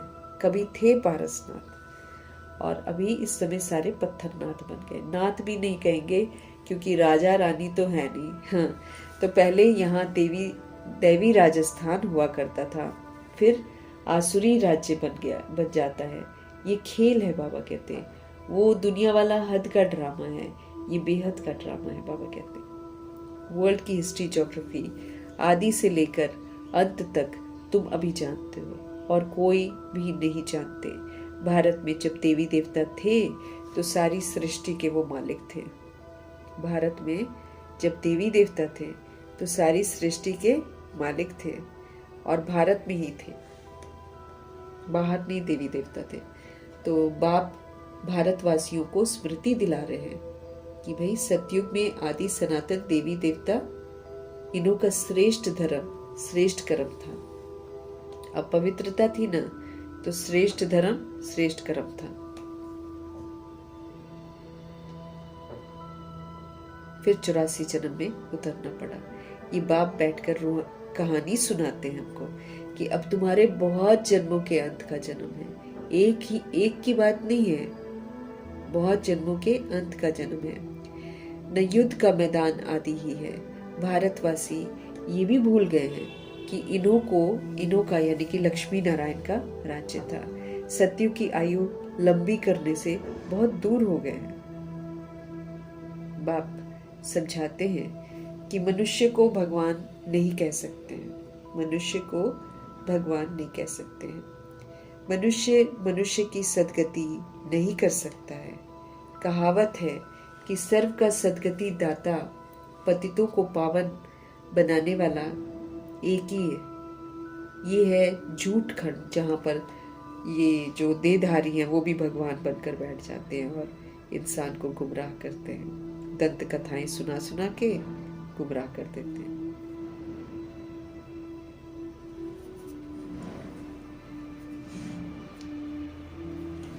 तो कहावत है कि सर्व का सदगति दाता, पतितों को पावन करता एक ही है। ये है झूठ खंड। सारी दुनिया इस समय झूठ खंड है। सच्चा बाबा सचखंड स्थापन करने वाला है। सत्य परमपिता परमात्मा ही सचखंड की स्थापना करते हैं। भगत पूजा करते हैं, परंतु भक्ति मार्ग में जिसकी भी पूजा करते आए हैं, एक की भी बायोग्राफी नहीं जानते। कोई पूछे कि ये कौन है, क्या किया इन्होंने, क्यों इनकी पूजा हो रही है, कुछ भी हमको नहीं मालूम है और न पंडितों को मालूम है।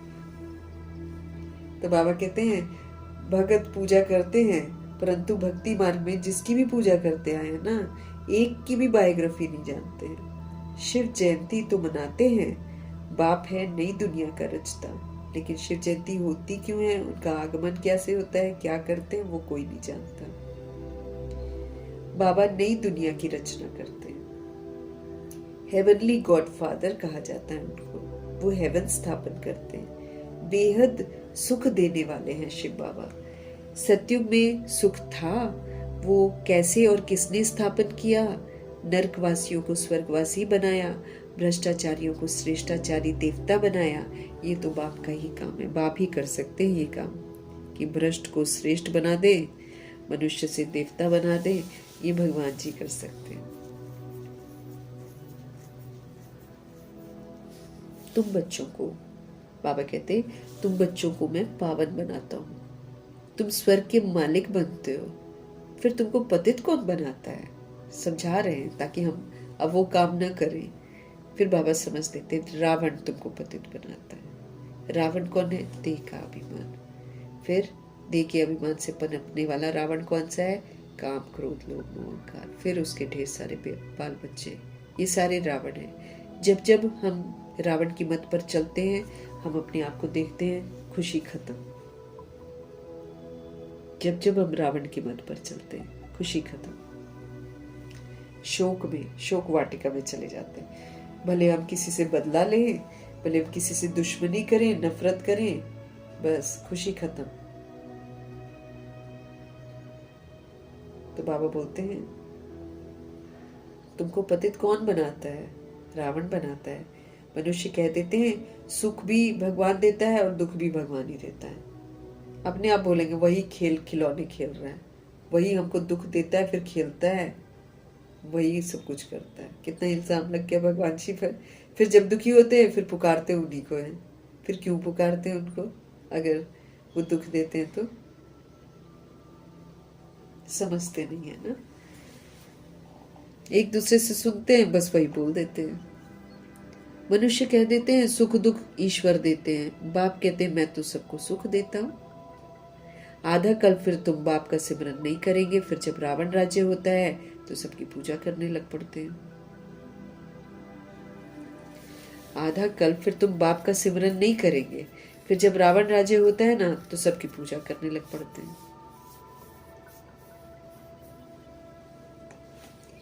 ये तुम्हारा बहुत जन्मों के अंत का जन्म है। कहते हैं बाबा हमने कितने जन्म लिए हैं?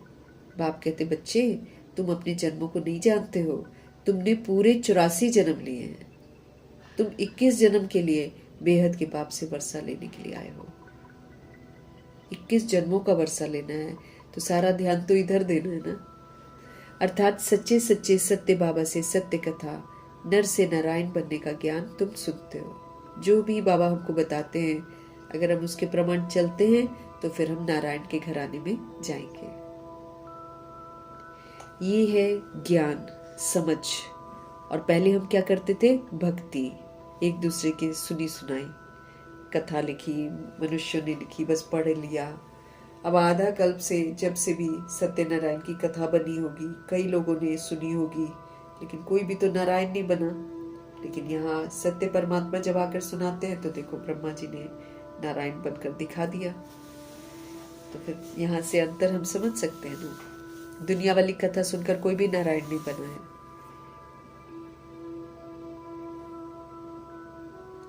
तो सच्चे सच्चे सत्य बाबा से सत्य कथा, नर से नारायण बनने की ज्ञान सुनते हो। ये है ज्ञान, वो है भक्ति। ये स्पिरिचुअल नॉलेज सुप्रीम रूह आकर देते हैं। स्पिरिट की नॉलेज है ना, आत्मा की नॉलेज है ये। तो आत्मा की नॉलेज जो है वो सुप्रीम रूह ही देते हैं, देधारी दे ही नहीं सकता है।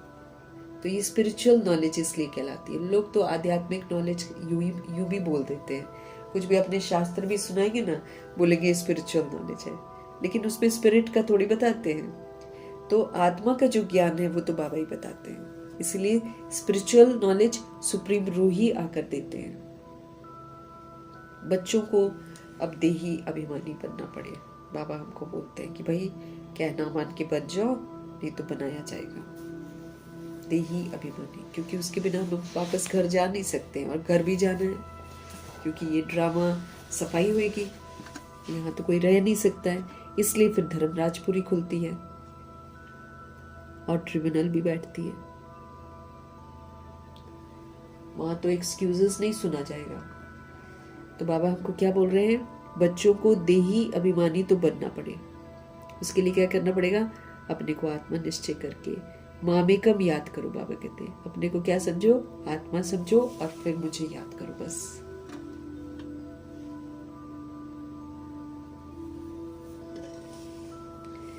शिव बाबा तो सभी आत्माओं का बाप है।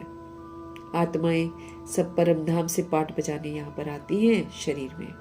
इसको कर्म क्षेत्र कहा जाता है। कर्म भूमि है ये, यहाँ पर कर्म करती हैं आत्माएं और फिर कर्मों के बंधन में बंधती हैं। अभी बाबा हमको कर्मों के बंधन में नहीं बंधवाते हैं। अगर हम श्रीमत पर चलते हैं तो हमारे अकर्म के संस्कार बनते हैं। उल्टा जो बंधन मैंने बना रखा है उससे भी निर्बंधन बनाते बाबा। तो अभी हम अकर्म के संस्कार बना रहे हैं। अकर्म मीन्स कोई बंधन नहीं बंधेगा, उल्टा जो पुराना बंधन है वो भी, उससे भी मुक्त हो जाएंगे जब हम सतोगुणी और सतयुगी पाठ बजाएंगे श्रीमत पर चलकर। तो आत्माओं को राहत मिलेगी, सुकून मिलेगा, फिर वो दुआएं देगी, संतुष्ट हो जाएंगे। ऐसे होता है ड्रामा। बाबा कहते हैं यहाँ पर शरीर लेकर एक सोल जो है वो पाठ बजाती है। ये कर्म क्षेत्र कहलाता है, ये कर्म क्षेत्र कहलाता है। यहाँ पर हम जैसा कर्म करते हैं फिर वैसा हम अपना फल बनाते हैं, फिर हम उसको भुगतते हैं। बड़ा भारी खेल है, बाबा बोलते हैं। आत्मा में बुरे, आत्मा में अच्छे संस्कार रहते हैं। जिस अनुसार ही मनुष्य को जन्म मिलता है, संस्कारों के अनुसार हमको जन्म मिलता है। अच्छा जन्म मिलता है, बुरा जन्म मिलता है। अब अच्छे संस्कार, जब हम ईश्वरीय संस्कार धारण करेंगे तो फिर हम सत्युग में जाएंगे, और अगर हम कलयुगी संस्कार अभी भी धारण करेंगे तो फिर बाबा कहते हैं वही फिर दुर्गति हो जाएगी। तो बाबा बोलते हैं अच्छे संस्कार, बुरे संस्कार रहते हैं, जिस अनुसार ही मनुष्य को जन्म मिलता है, अच्छा या बुरा। अब ये जो पावन था अभी पतित है। तत्व तुम भी मुझ बाप को इस पराये रावण की दुनिया पतित शरीर में आना पड़ता है। आना भी उसमें है जो पहले नंबर में जाना है। बाबा जानते हैं ना, जो पुकार रहे हैं, जो गुरु कर रहे हैं, जो भटक रहे हैं, जिनके अंदर की जो वो ना जिज्ञासा वो बाबा तक पहुंचती है, और जो परफेक्ट बनकर दिखाते हैं उन्हीं को तो यूज करेंगे ना शिव बाबा। तो आना भी उसमें है जो पहले नंबर में जाना है। सूर्यवंशी ही पूरे 84 जन्म लेते हैं। जो सूर्यवंशी होते हैं वही पूरे 84 जन्म लेते हैं। ये है ब्रह्मा और ब्राह्मण। बाप समझाते हैं रोज, लेकिन पत्थर बुद्धि को पारस बुद्धि बनाना मस्सी का घर नहीं है ना। बार बार हमको बाबा बोलते हैं तुम आत्मा समझो, तुम आत्मा समझो, तुम आत्मा समझो। हम नहीं समझते तो हम पत्थर बुद्धि है ना फिर। तो बाबा बोलते हैं ये पत्थर बुद्धि को पारस बुद्धि बनाना कोई मस्सी का घर नहीं है, इसलिए बाबा को पढ़ाना पड़ता है, बार बार रोज रोज रोज रोज समझाना पड़ रहा है। हे आत्माएं, बाबा कहते हैं हे आत्माएं, अब देही अभिमानी बनो। छोड़ दो अपना देह का अभिमान, अब क्या करो, अब देही अभिमानी बनो। हे आत्माएं, एक बाप को भी याद करो और राजाई को याद करो। क्या है उनका फरमान? हे आत्माएं, अब देही अभिमानी बनो, आत्म अभिमानी बनो, आत्मा समझकर पाठ बजाओ। हे आत्माएं, अब बाप को याद करो और अब राजाई को याद करो। देह के संबंधों को छोड़ दो, उन्हीं के चक्रों में मत घूमते रहो, नहीं तो कुछ नहीं मिलेगा। किसी को नहीं मिलता है। देख लो जो शरीर छोड़कर जाते हैं, कुछ नहीं मिलता है, अवार्ड नहीं मिलता है, कुछ अवार्ड नहीं मिलता है। शरीर जला देते हैं, कुछ दिन थोड़ा याद करते हैं, अगर कोई करता होगा किसी को याद, भूल जाते हैं। थोड़ा शरीर वृद्ध हो जाए ना तब भी तंग आने लग जाते हैं।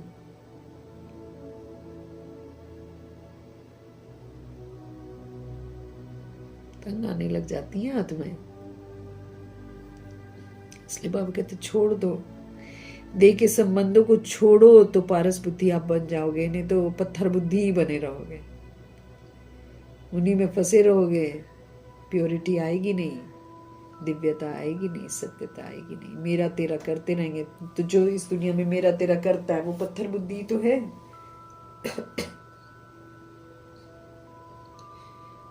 पत्थर बुद्धि है वो जो मेरा तेरा करता है।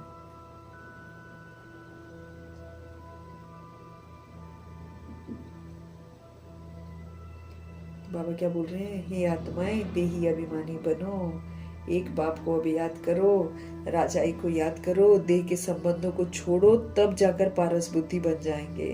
मरना तो सबको है, कौन बचेगा? सब मरेंगे, सबकी बॉडी नहीं खत्म होना है कि नहीं? तो बाबा पहले ही समझा रहे हैं, हम समझ जाएंगे तो हम सुखी रहेंगे। हमारे हित में ही तो समझा रहे हैं भगवान जी, सत्य समझा रहे हैं ना, बुरा तो हमको लगना नहीं चाहिए। कईयों को बुरा लग जाता है, फिर पढ़ाई छोड़ देते हैं, अपना ही नुकसान करते हैं।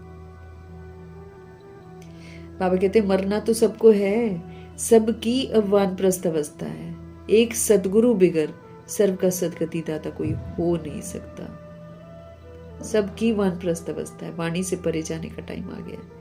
एक सदगुरु के बिना सर्व का सदगति दाता तो कोई हो ही नहीं सकता है। बाप कहते हैं, हे भारतवासी बच्चों, तुम पहले पारस बुद्धि थे, ताकि हमको मुश्किल ना लगे बनना, इसलिए बोलते हैं तुम थे पहले। गाया हुआ है ना, आत्मा परमात्मा अलग रहे बहुकाल, ये भी तो गायन है। दैट मीन्स पहले थे फिर अलग हुए, है ना। तो फिर बाबा बोलते हैं पहले पहले तुम भारतवासी देवी देवता धर्म वाले आए थे और धर्म वाले पीछे पीछे आए हैं, तो उन्हों के जन्म भी थोड़े होते हैं जो पीछे आते हैं। सारा सृष्टि का झाड़ कैसे फिरता है ये बाप ही बैठकर हमको समझाते हैं। जो धारणा कर सकते हैं उनके लिए तो बहुत इजी है। आत्मा धारणा करती है ना, हम आत्मा को धारण करना है। तो पुण्य आत्मा और पाप आत्मा तो आत्मा बनती है, शरीर थोड़ी आत्मा बनती है। तुम्हारा अंतिम 84वां जन्म है। ये 84वां जन्म भगवान से मिला हुआ जन्म है। तुम वानप्रस्थ अवस्था में हो, अर्थात वाणी से परे जाने का समय आ गया है, घर वापस जाने का समय आ गया है। वानप्रस्थ अवस्था वाले गुरु करते हैं, वानप्रस्थ अवस्था वाले गुरु करते हैं मंत्र लेने के लिए। तुमको अब बाहर का मनुष्य गुरु करना नहीं है। ये भी रस्सियां जो हमने बांध रखी हैं इसको खोल देनी है। नहीं खोलेंगे अंत में गुरु याद आएगा, हो जाएगी। भगवान स्वीकार नहीं करेंगे, बोलेंगे जाओ पहले गुरु से मुक्त होकर। दोनों बंधे रहेंगे ना आपस में। बाबा कहेंगे पहले गुरु से मुक्त होकर। बाबा स्वीकार नहीं करता ना, हमको सारी रस्सियां खोल दी हैं। बाबा आपको समझ दे रहे हैं। वाणी से परे जब जाते हैं ना लोग तो फिर गुरु करते हैं, फिर गुरु मंत्र देता है, पता नहीं क्या क्या मंत्र देता है। फिर तुमको अब बाबा कहते बाहर का मनुष्य गुरु करना नहीं है। मनुष्य गुरु हो ही नहीं सकता ना, वो गाइड नहीं कर सकता, हमको सही रास्ता दिखाई ही नहीं सकता है, वो हमको पवित्र बना नहीं सकता है, वो हमको गति सदगति दे नहीं सकता है, वो हमें पापों से मुक्त कर नहीं सकता है। वो पाप क्या होता है वो बता नहीं सकता है, क्योंकि पाप क्या होते हैं ये तो भगवान जी बताते हैं हमको। देहधारी गुरु थोड़ी, देहधारी गुरु बोलता है कि भिखारी हथियाला मत बांधो, देहधारी गुरु हमको बोलता है कि बच्चे मत पैदा करो। उल्टा वो तो कई एक जगह बोलेगा मैंने ही तुमको बच्चा दिया है। ऐसे गुरु भी होते हैं। भगवान जी हमको सावधान कर रहे हैं कि हमें अब बाहर का मनुष्य गुरु करना नहीं है। अब हमारे शिव बाबा ही हमारे गुरु हैं, वही हमको गाइड करते, गुमराह नहीं करते भगवान जी हमको। दुनिया वाला गुरु तो अपने पीछे लगा लेगा। तुम सभी का मैं बाप, टीचर, सतगुरु। फिर बताते हैं मैं ही तुम्हारा फादर हूँ, मैं ही तुम्हारा टीचर हूँ और मैं ही तुम्हारा सतगुरु हूँ। मुझे कहते ही हैं हे पतित पावन शिव बाबा, अभी स्मृति आई है, सभी आत्माओं का ये बाप है। आत्मा सत्य है, चैतन्य है, क्योंकि अमर है। आत्मा मरती नहीं है, बॉडी मर जाती है लेकिन सोल नहीं मरती है। तो आत्मा सत्य है, आत्मा चैतन्य है, क्योंकि अमर है। सभी आत्माओं में पाठ भरा हुआ है। बाप भी सत्य चैतन्य है। वो मनुष्य सृष्टि का बीज रूप होने के कारण हमको कहते हैं कि एक में सारे झाड़ के आदि मध्य अंत को जानता हूँ, कि मैं सारे झाड़ के ये पेड़ कैसे, सृष्टि रूपी पेड़ कैसे शुरू होता है, कैसे मध्य में आता है, फिर कैसे अंत होता है, सब जानता हूँ।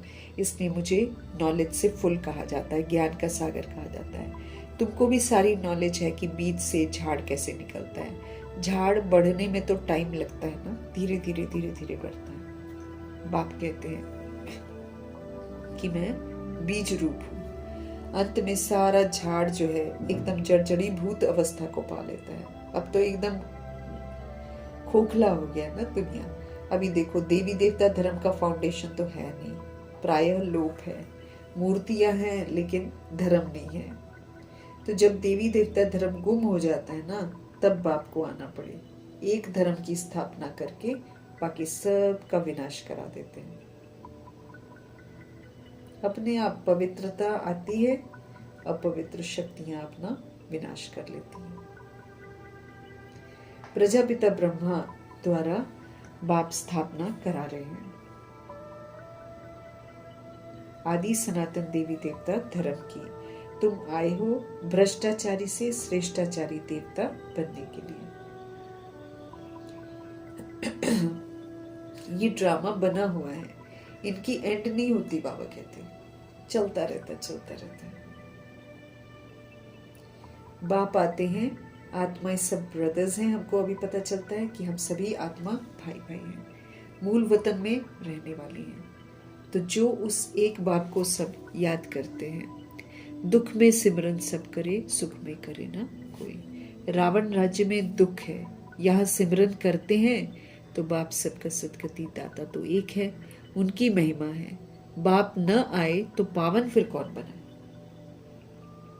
क्रिश्चियन, इस्लामी आदि जो भी मनुष्य हैं इस समय सब के सब तमो प्रधान है। तभी देखो कैसे मार काट सब कुछ कर रहे हैं धर्म के नाम पर।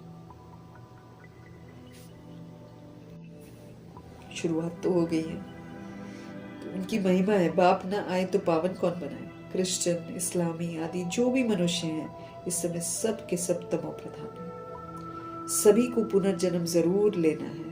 अभी पुनर्जन्म मिलता है कहाँ पर? नरक में। ऐसे नहीं कि सुख में चले जाते हैं। अभी जो मरता है वो फिर यहीं पर जन्म लेता है ना। जैसे हिंदू धर्म वाले कहते हैं कि स्वर्गवासी हो गया, तो जरूर नरक में था ना, अभी स्वर्ग में गया। तुम्हारे मुख में गुलाब। बाबा कहते जब स्वर्गवासी हुआ, बाबा कहते उनसे बोलो कि जब स्वर्गवासी हुआ तो फिर उसको नरक के आसुरी वैभव क्यों खिलाते हो? है ना, श्राद्ध खिलाते हैं ना, तो नरक का खाना खिलाते हैं और वैसे बोलते वो स्वर्ग चला गया। तो फिर बाबा बोलते ऐसी आत्माओं को पूछो कि भाई तुम फिर इसका मतलब ये तो नरक है अगर वो स्वर्ग में गया है तो, और फिर जब वो चला ही गया है तो तुम यहाँ का खाना उसको क्यों खिलाते हो नरक का? ताकि उनका दिमाग थोड़ा चले है ना। बाबा कहते जब स्वर्गवासी हुआ फिर उसको नरक के आसुरी वैभव क्यों खिलाते हो? पितृ खिलाते हैं ना, क्यों खिलाते हो? बंगाल में मछली अंडे आदि खिलाते हैं। अरे उनको ये सब खाने की दरकार क्या है? एक तो वो मरा उसको भी खिला दे, उसके नाम पर खिला दे। तो किसको खिलाते होंगे? ब्राह्मणों को ही खिलाते होंगे। तो वहाँ का ब्राह्मण जो है बंगाल का, सब मछली अंडे सब खाते हैं। तो तब वो प्रधानता आ गई है ना चारों तरफ, तामसिकता आ गई है। इसलिए सबसे ज्यादा जादू टोना बंगाल में है।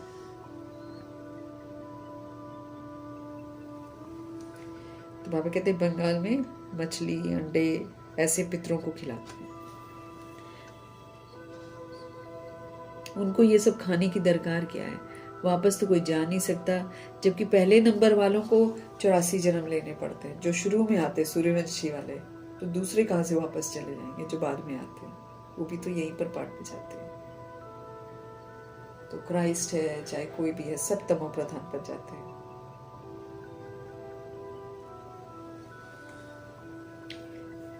बाबा कहते हैं इस ज्ञान में कोई तकलीफ नहीं है। बाबा जो हमको ज्ञान देते हैं इसमें कोई तकलीफ नहीं है। बाबा हमको कुछ नहीं करने को बोलते, ये करो भक्ति का कोई कर्म कांड हमको नहीं करना है।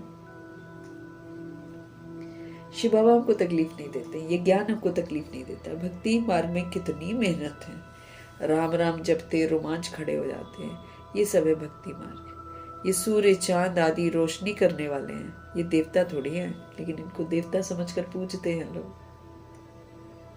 सूरज को पानी देते हैं ना, तो गुरु नानक जी ने बोला भी था कि तुम यहाँ पर पानी दे रहे हो तो वहां कैसे पहुंचता है, ऐसे बोलते। लेकिन फिर भी जो ये सुनते भी हैं वो भी सूरज को पानी देते हैं पंडितों के कहने पर। मेन है अगर हम ज्ञान सूर्य की श्रीमत पर चलेंगे तो हमारा सूर्य स्ट्रांग होगा। अगर हम ब्रह्मा जी को फॉलो करेंगे तो हमारा चंद्रमा स्ट्रांग होगा। ऐसे है। बाकी वो थोड़ी देवता हो गए, बाबा कहते हैं वो तो ये सृष्टि रूपी ड्रामा की लाइट है, मांडवे की बत्तियां हैं वो। बाबा कहते जो स्टेज है ना ये, इसके लिए वो बत्तियां हैं। बाबा कहते ये सूर्य चांद आदि ये तो रोशनी करने वाले हैं ना, ये देवता थोड़ी है। वास्तव में ज्ञान सूर्य, ज्ञान चंद्रमा और ज्ञान सितारे तो यहाँ की महिमा है, संगम योग की। अभी ज्ञान सूर्य शिव बाबा, सबसे पहले ज्ञान चंद्रमा यानी कि ब्रह्मा जी को समझ देते हैं, फिर ब्रह्मा जी अमावस से संपूर्ण बनते हैं, है ना। इसलिए चांद जो है उसके वो पोजीशन जो है चेंज होती रहती है ना। अमावस में भी एक लकीर होती है ना। तो जब ब्रह्मा जी की यानी कि दादा लेखराज की जिंदगी की अमावस थी विस्मृति की, तब बाबा आते हैं, फिर प्रकाश डालते हैं, फिर ब्रह्मा जी एक्यूरेसी से चलते हैं, फिर फुल मून बन जाते हैं। फुल मून बनते हैं ना वो।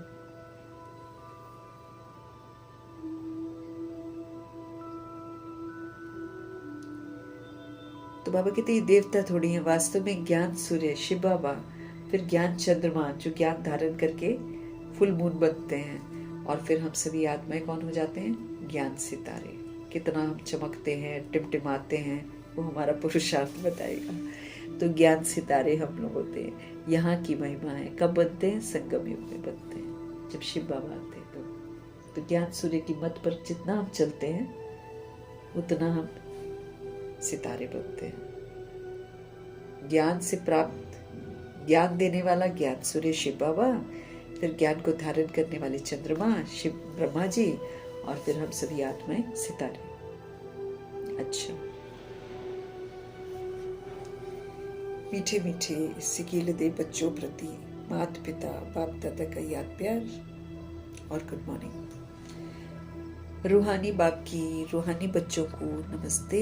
हम रूहानी बच्चों की भी रूहानी बाप को दिल से, जान से, सिख से, प्रेम से, अदब से, पूरे रिस्पेक्ट से, पूरे रिगार्ड से, स्नेह भरी, प्रेम भरी, मोहब्बत भरी, स्नेह भरी नमस्ते और तहे दिल से मीठे परमात्मा जी का धन्यवाद करेंगे।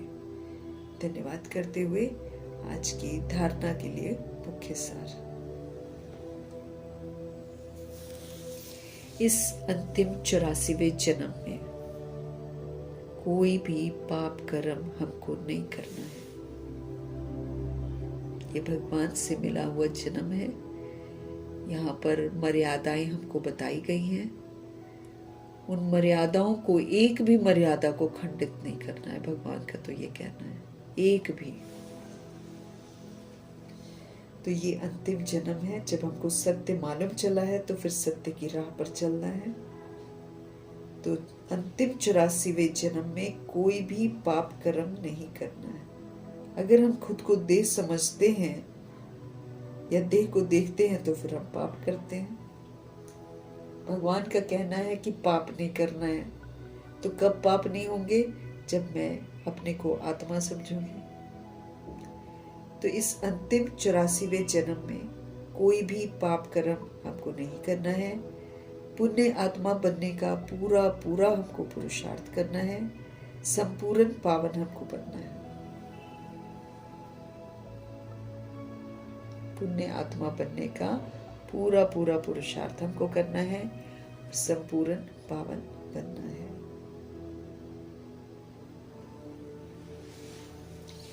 अपनी बुद्धि को पारस बुद्धि बनाने के लिए देह के जितने भी संबंध हैं उनको भूल कर देही अभिमानी बनने का अभ्यास करना है। अगर हम चाहते हैं हम अपनी बुद्धि को पारस बनाए, प्योर बनाए, तो देह के सारे संबंधों को बुद्धि से भूलना है और देही अभिमानी बनने का अभ्यास करना कि मैं आत्मा परमात्मा का बच्चा हूँ और मेरे सर्व संबंधी कौन है? शिव बाबा। मैं रूह हूँ ना, तो मेरे रूह का संबंधी कौन हो सकता है? शिव बाबा ही तो हो सकता है, और कोई हो ही नहीं सकता है। फैक्ट है ये। अब समझ लेंगे तो ठीक है, नहीं समझेंगे तो फिर आखिर एक दिन समझाया जाएगा। सतगुरु जी का वरदान। पुराने संस्कार जिनको हमने 63 जन्म बहुत यूज किया है, उसको कहते पुराने संस्कार। पुराने संस्कार व विघ्नों से मुक्ति प्राप्त करने वाले सदा शक्ति संपन्न भव।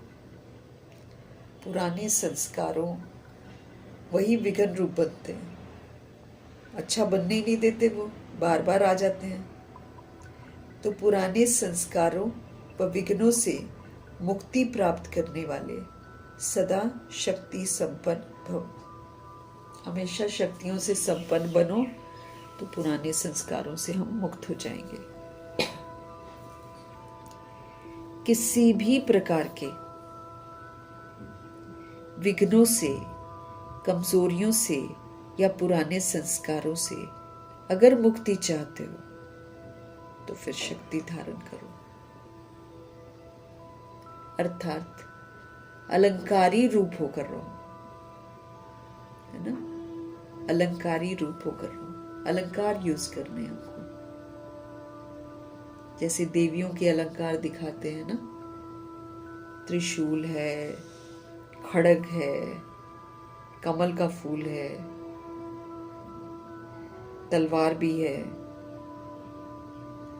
फिर एक रुद्राक्ष की छोटी सी माला भी है, एक की ही याद में रहते हैं।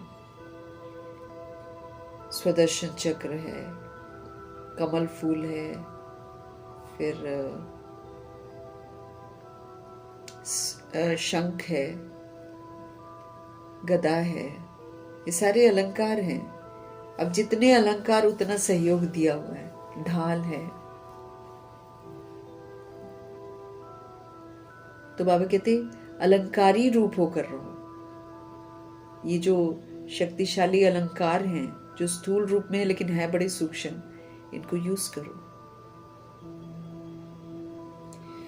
जो अलंकारों से सदा सजे सजाए रहते हैं, शक्तियों के अलंकार, गुणों के अलंकार, है ना, ज्ञान का अलंकार, तो जो अलंकारों से सदा सजे सजाए रहते हैं, जिनके पास सारे अलंकार होते हैं, सजे सजाए मीन्स जिसने यूज करके अपने आप को संपन्न बना रखा है कि कभी भी यूज कर सकते हैं, वो भविष्य में विष्णुवंशी बनते हैं, वो जाते हैं विष्णुपुरी में। लेकिन अभी वैष्णव बन जाते हैं, भविष्य विष्णुपुरी में जाते हैं, और बाबा कहते अभी वैष्णव बन जाते हैं। उन्हें कोई भी तमोगुणी संकल्प व संस्कार टच नहीं कर सकता है, ऐसे वैष्णव बनते हैं। उन्हें कोई भी तमोगुणी संकल्प या संस्कार टच नहीं कर सकता है। मम्मा बाबा को तो टच नहीं करता था, गुलजार दादी को देखो, सभी के अनुभव पढ़ो, कितना दादी पावरफुल थी एकदम। वैष्णव, दादियां वैष्णव हैं एकदम। अभी वैष्णव बन जाते हैं, उन्हें कोई भी तमोगुणी संकल्प, कोई भी तमोगुणी संस्कार उनको टच नहीं कर सकता है। पुरानी दुनिया अथवा दुनिया की कोई भी वस्तु और व्यक्तियों से सहज ही किनारा कर लेते हैं वो जो वैष्णव होते हैं।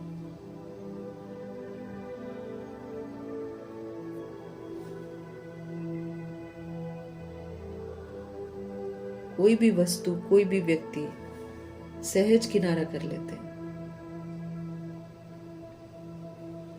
उन्हें कारणे अकारणे भी कोई टच नहीं कर सकता है। कोई भी कारण हो जाए, उनको पुरानापन, पुराने संस्कार, स्वभाव टच नहीं कर सकते। वैष्णव एकदम प्योर वैष्णव ब्राह्मण, वो कभी भी किसी के प्रभाव में नहीं आते।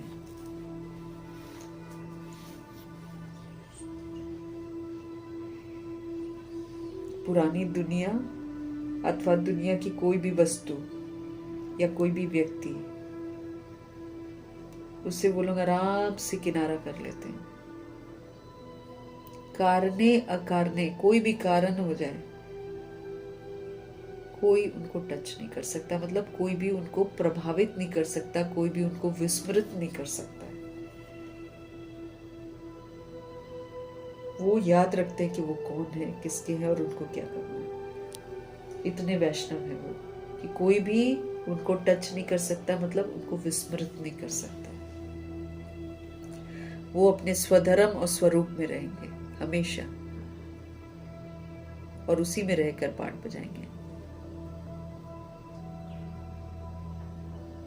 वो बुद्धि से सारी बुराइयों से किनारा कर लेते हैं, उनको फिर कोई भी टच नहीं कर सकता।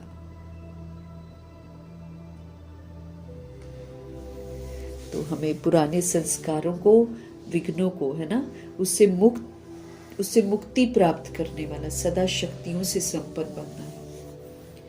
किसी भी प्रकार के विघ्नों से, किसी भी प्रकार की कमजोरियों से या पुराने संस्कारों से अगर हम मुक्ति चाहते हैं तो प्रभु जी हमको कहते हैं कि शक्ति धारण कर लो, अलंकारी रूप होकर रहो ना। मैं शिव शक्ति हूँ, है ना, सारे अलंकार। हाँ, हम विष्णु हैं, सारे अलंकार। स्वदर्शन चक्र बुद्धि में घूम रहा है, शंख है, साथ में गदा है, हाँ, और कमल फूल है। कीचड़ का प्रभाव हम पर पड़ ही नहीं सकता है। अलंकारी होकर रहो, बाबा कहते हैं। सारे अलंकार तुम्हारे पास होने चाहिए, देवियों के अलंकार होने चाहिए सारे के सारे। देवियों को कोई कुछ कर सकता है क्या? नहीं कर सकता ना। तो बाबा कहते हैं अलंकारी रूप होकर रहो, देवी स्वरूप, शक्ति स्वरूप बनकर रहो। जो अलंकारों से सदा सजे सजाए रहते हैं, मतलब जिनके पास सारे ज्ञान है, गुण शक्तियां, सारे अलंकार हैं, वो भविष्य में विष्णुवंशी बनते हैं। लेकिन अभी कैसे बनते हैं? वैष्णव। उन्हें कोई भी तमोगुणी संकल्प किसी का हो या संस्कार हो, उनको प्रभावित नहीं कर सकता, टच नहीं कर सकता।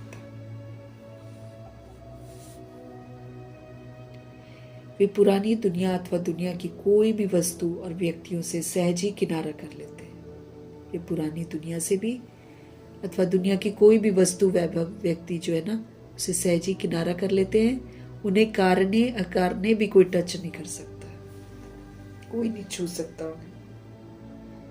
कारणे अकारणे भी कोई उनको छू नहीं सकता, इतने वो पावरफुल हो जाते हैं। अस्त्र शस्त्र सारे अलंकार उनके साथ होते हैं। स्लोगन। टच करना मतलब जैसे कोई विस्मृत है, उसने विस्मृति का व्यवहार किया, हमको भी बुला दिया अपने स्वधर्म को। हम भी विस्मृत होके उसके साथ तू मैं करने लगे, रिएक्ट करने लगे, रिजेक्ट करने लगे, फीलिंग में आ गए, ये क्वेश्चन हो गए, बस हो गया। इसलिए अलंकार से सजे सजाए रहना। कोई कितना भी कुछ करे, जैसे दादी फुल स्टॉप लगा दिया था, कोई उनको हलचल में ला ही नहीं पाया। ब्रह्मा जी को तो खैर प्रश्न ही नहीं उठता है कि कोई हिला सकता है।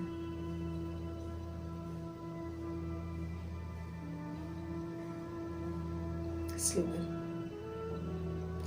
हर समय, हर कर्म में बैलेंस रखना ही सबकी ब्लेसिंग प्राप्त करने का साधन है। अब हमको क्या करना है? सबसे दुआएं लेनी है ना।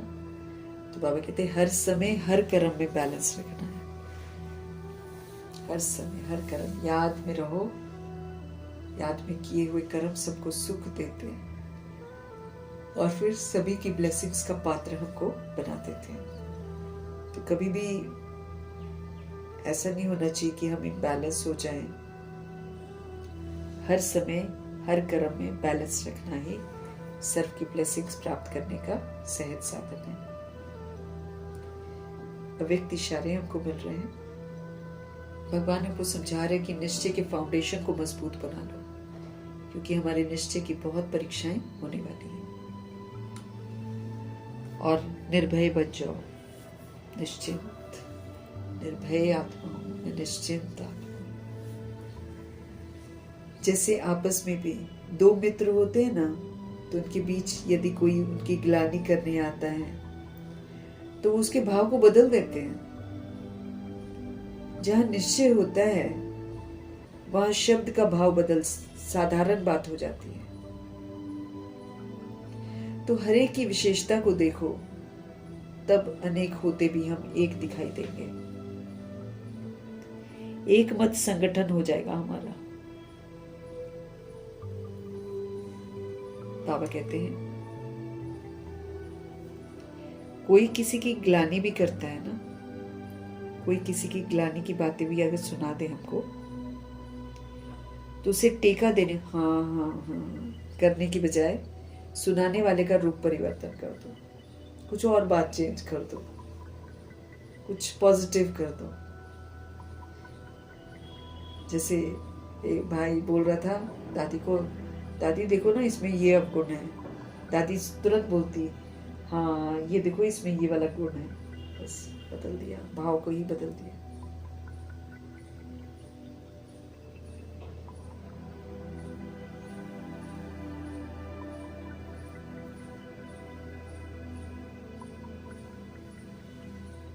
तो हमें निश्चय बुद्धि बनना है। निश्चय बुद्धि रहेंगे तो कभी भी हम किसी भी सिचुएशन में डरेंगे नहीं और निश्चित रहेंगे, कोई चिंता नहीं करेंगे।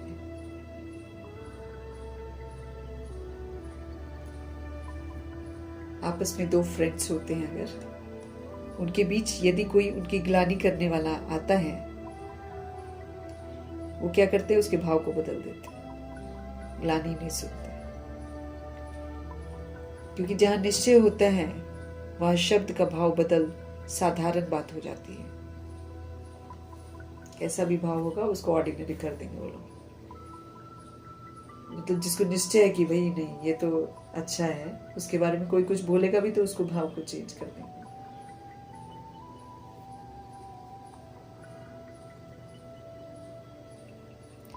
तो हर एक की विशेषता को देखो तब अनेक होते भी एक दिखाई देंगे। जब हम सबकी विशेषता देखेंगे तो किसी से मनमुटाव नहीं होगा, कोई नेगेटिव वाइब्स नहीं होगी।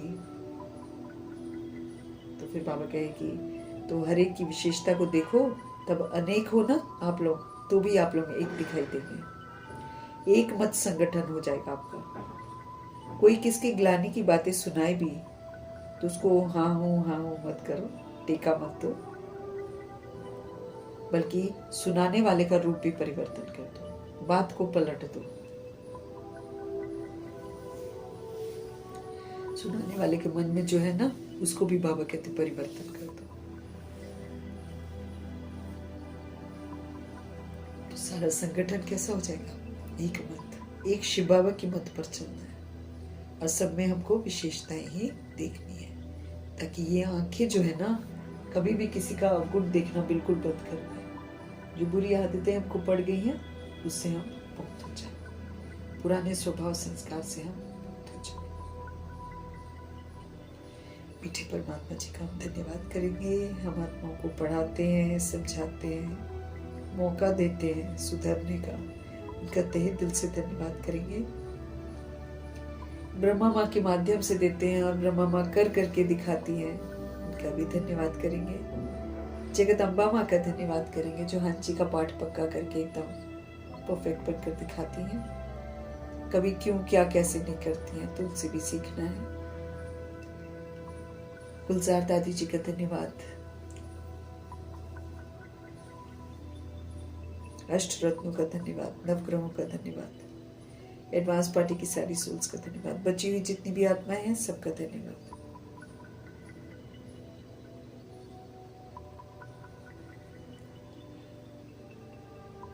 एडवांस पार्टी की सारी सोल्स का धन्यवाद, बची हुई जितनी भी आत्माएं हैं सबका धन्यवाद।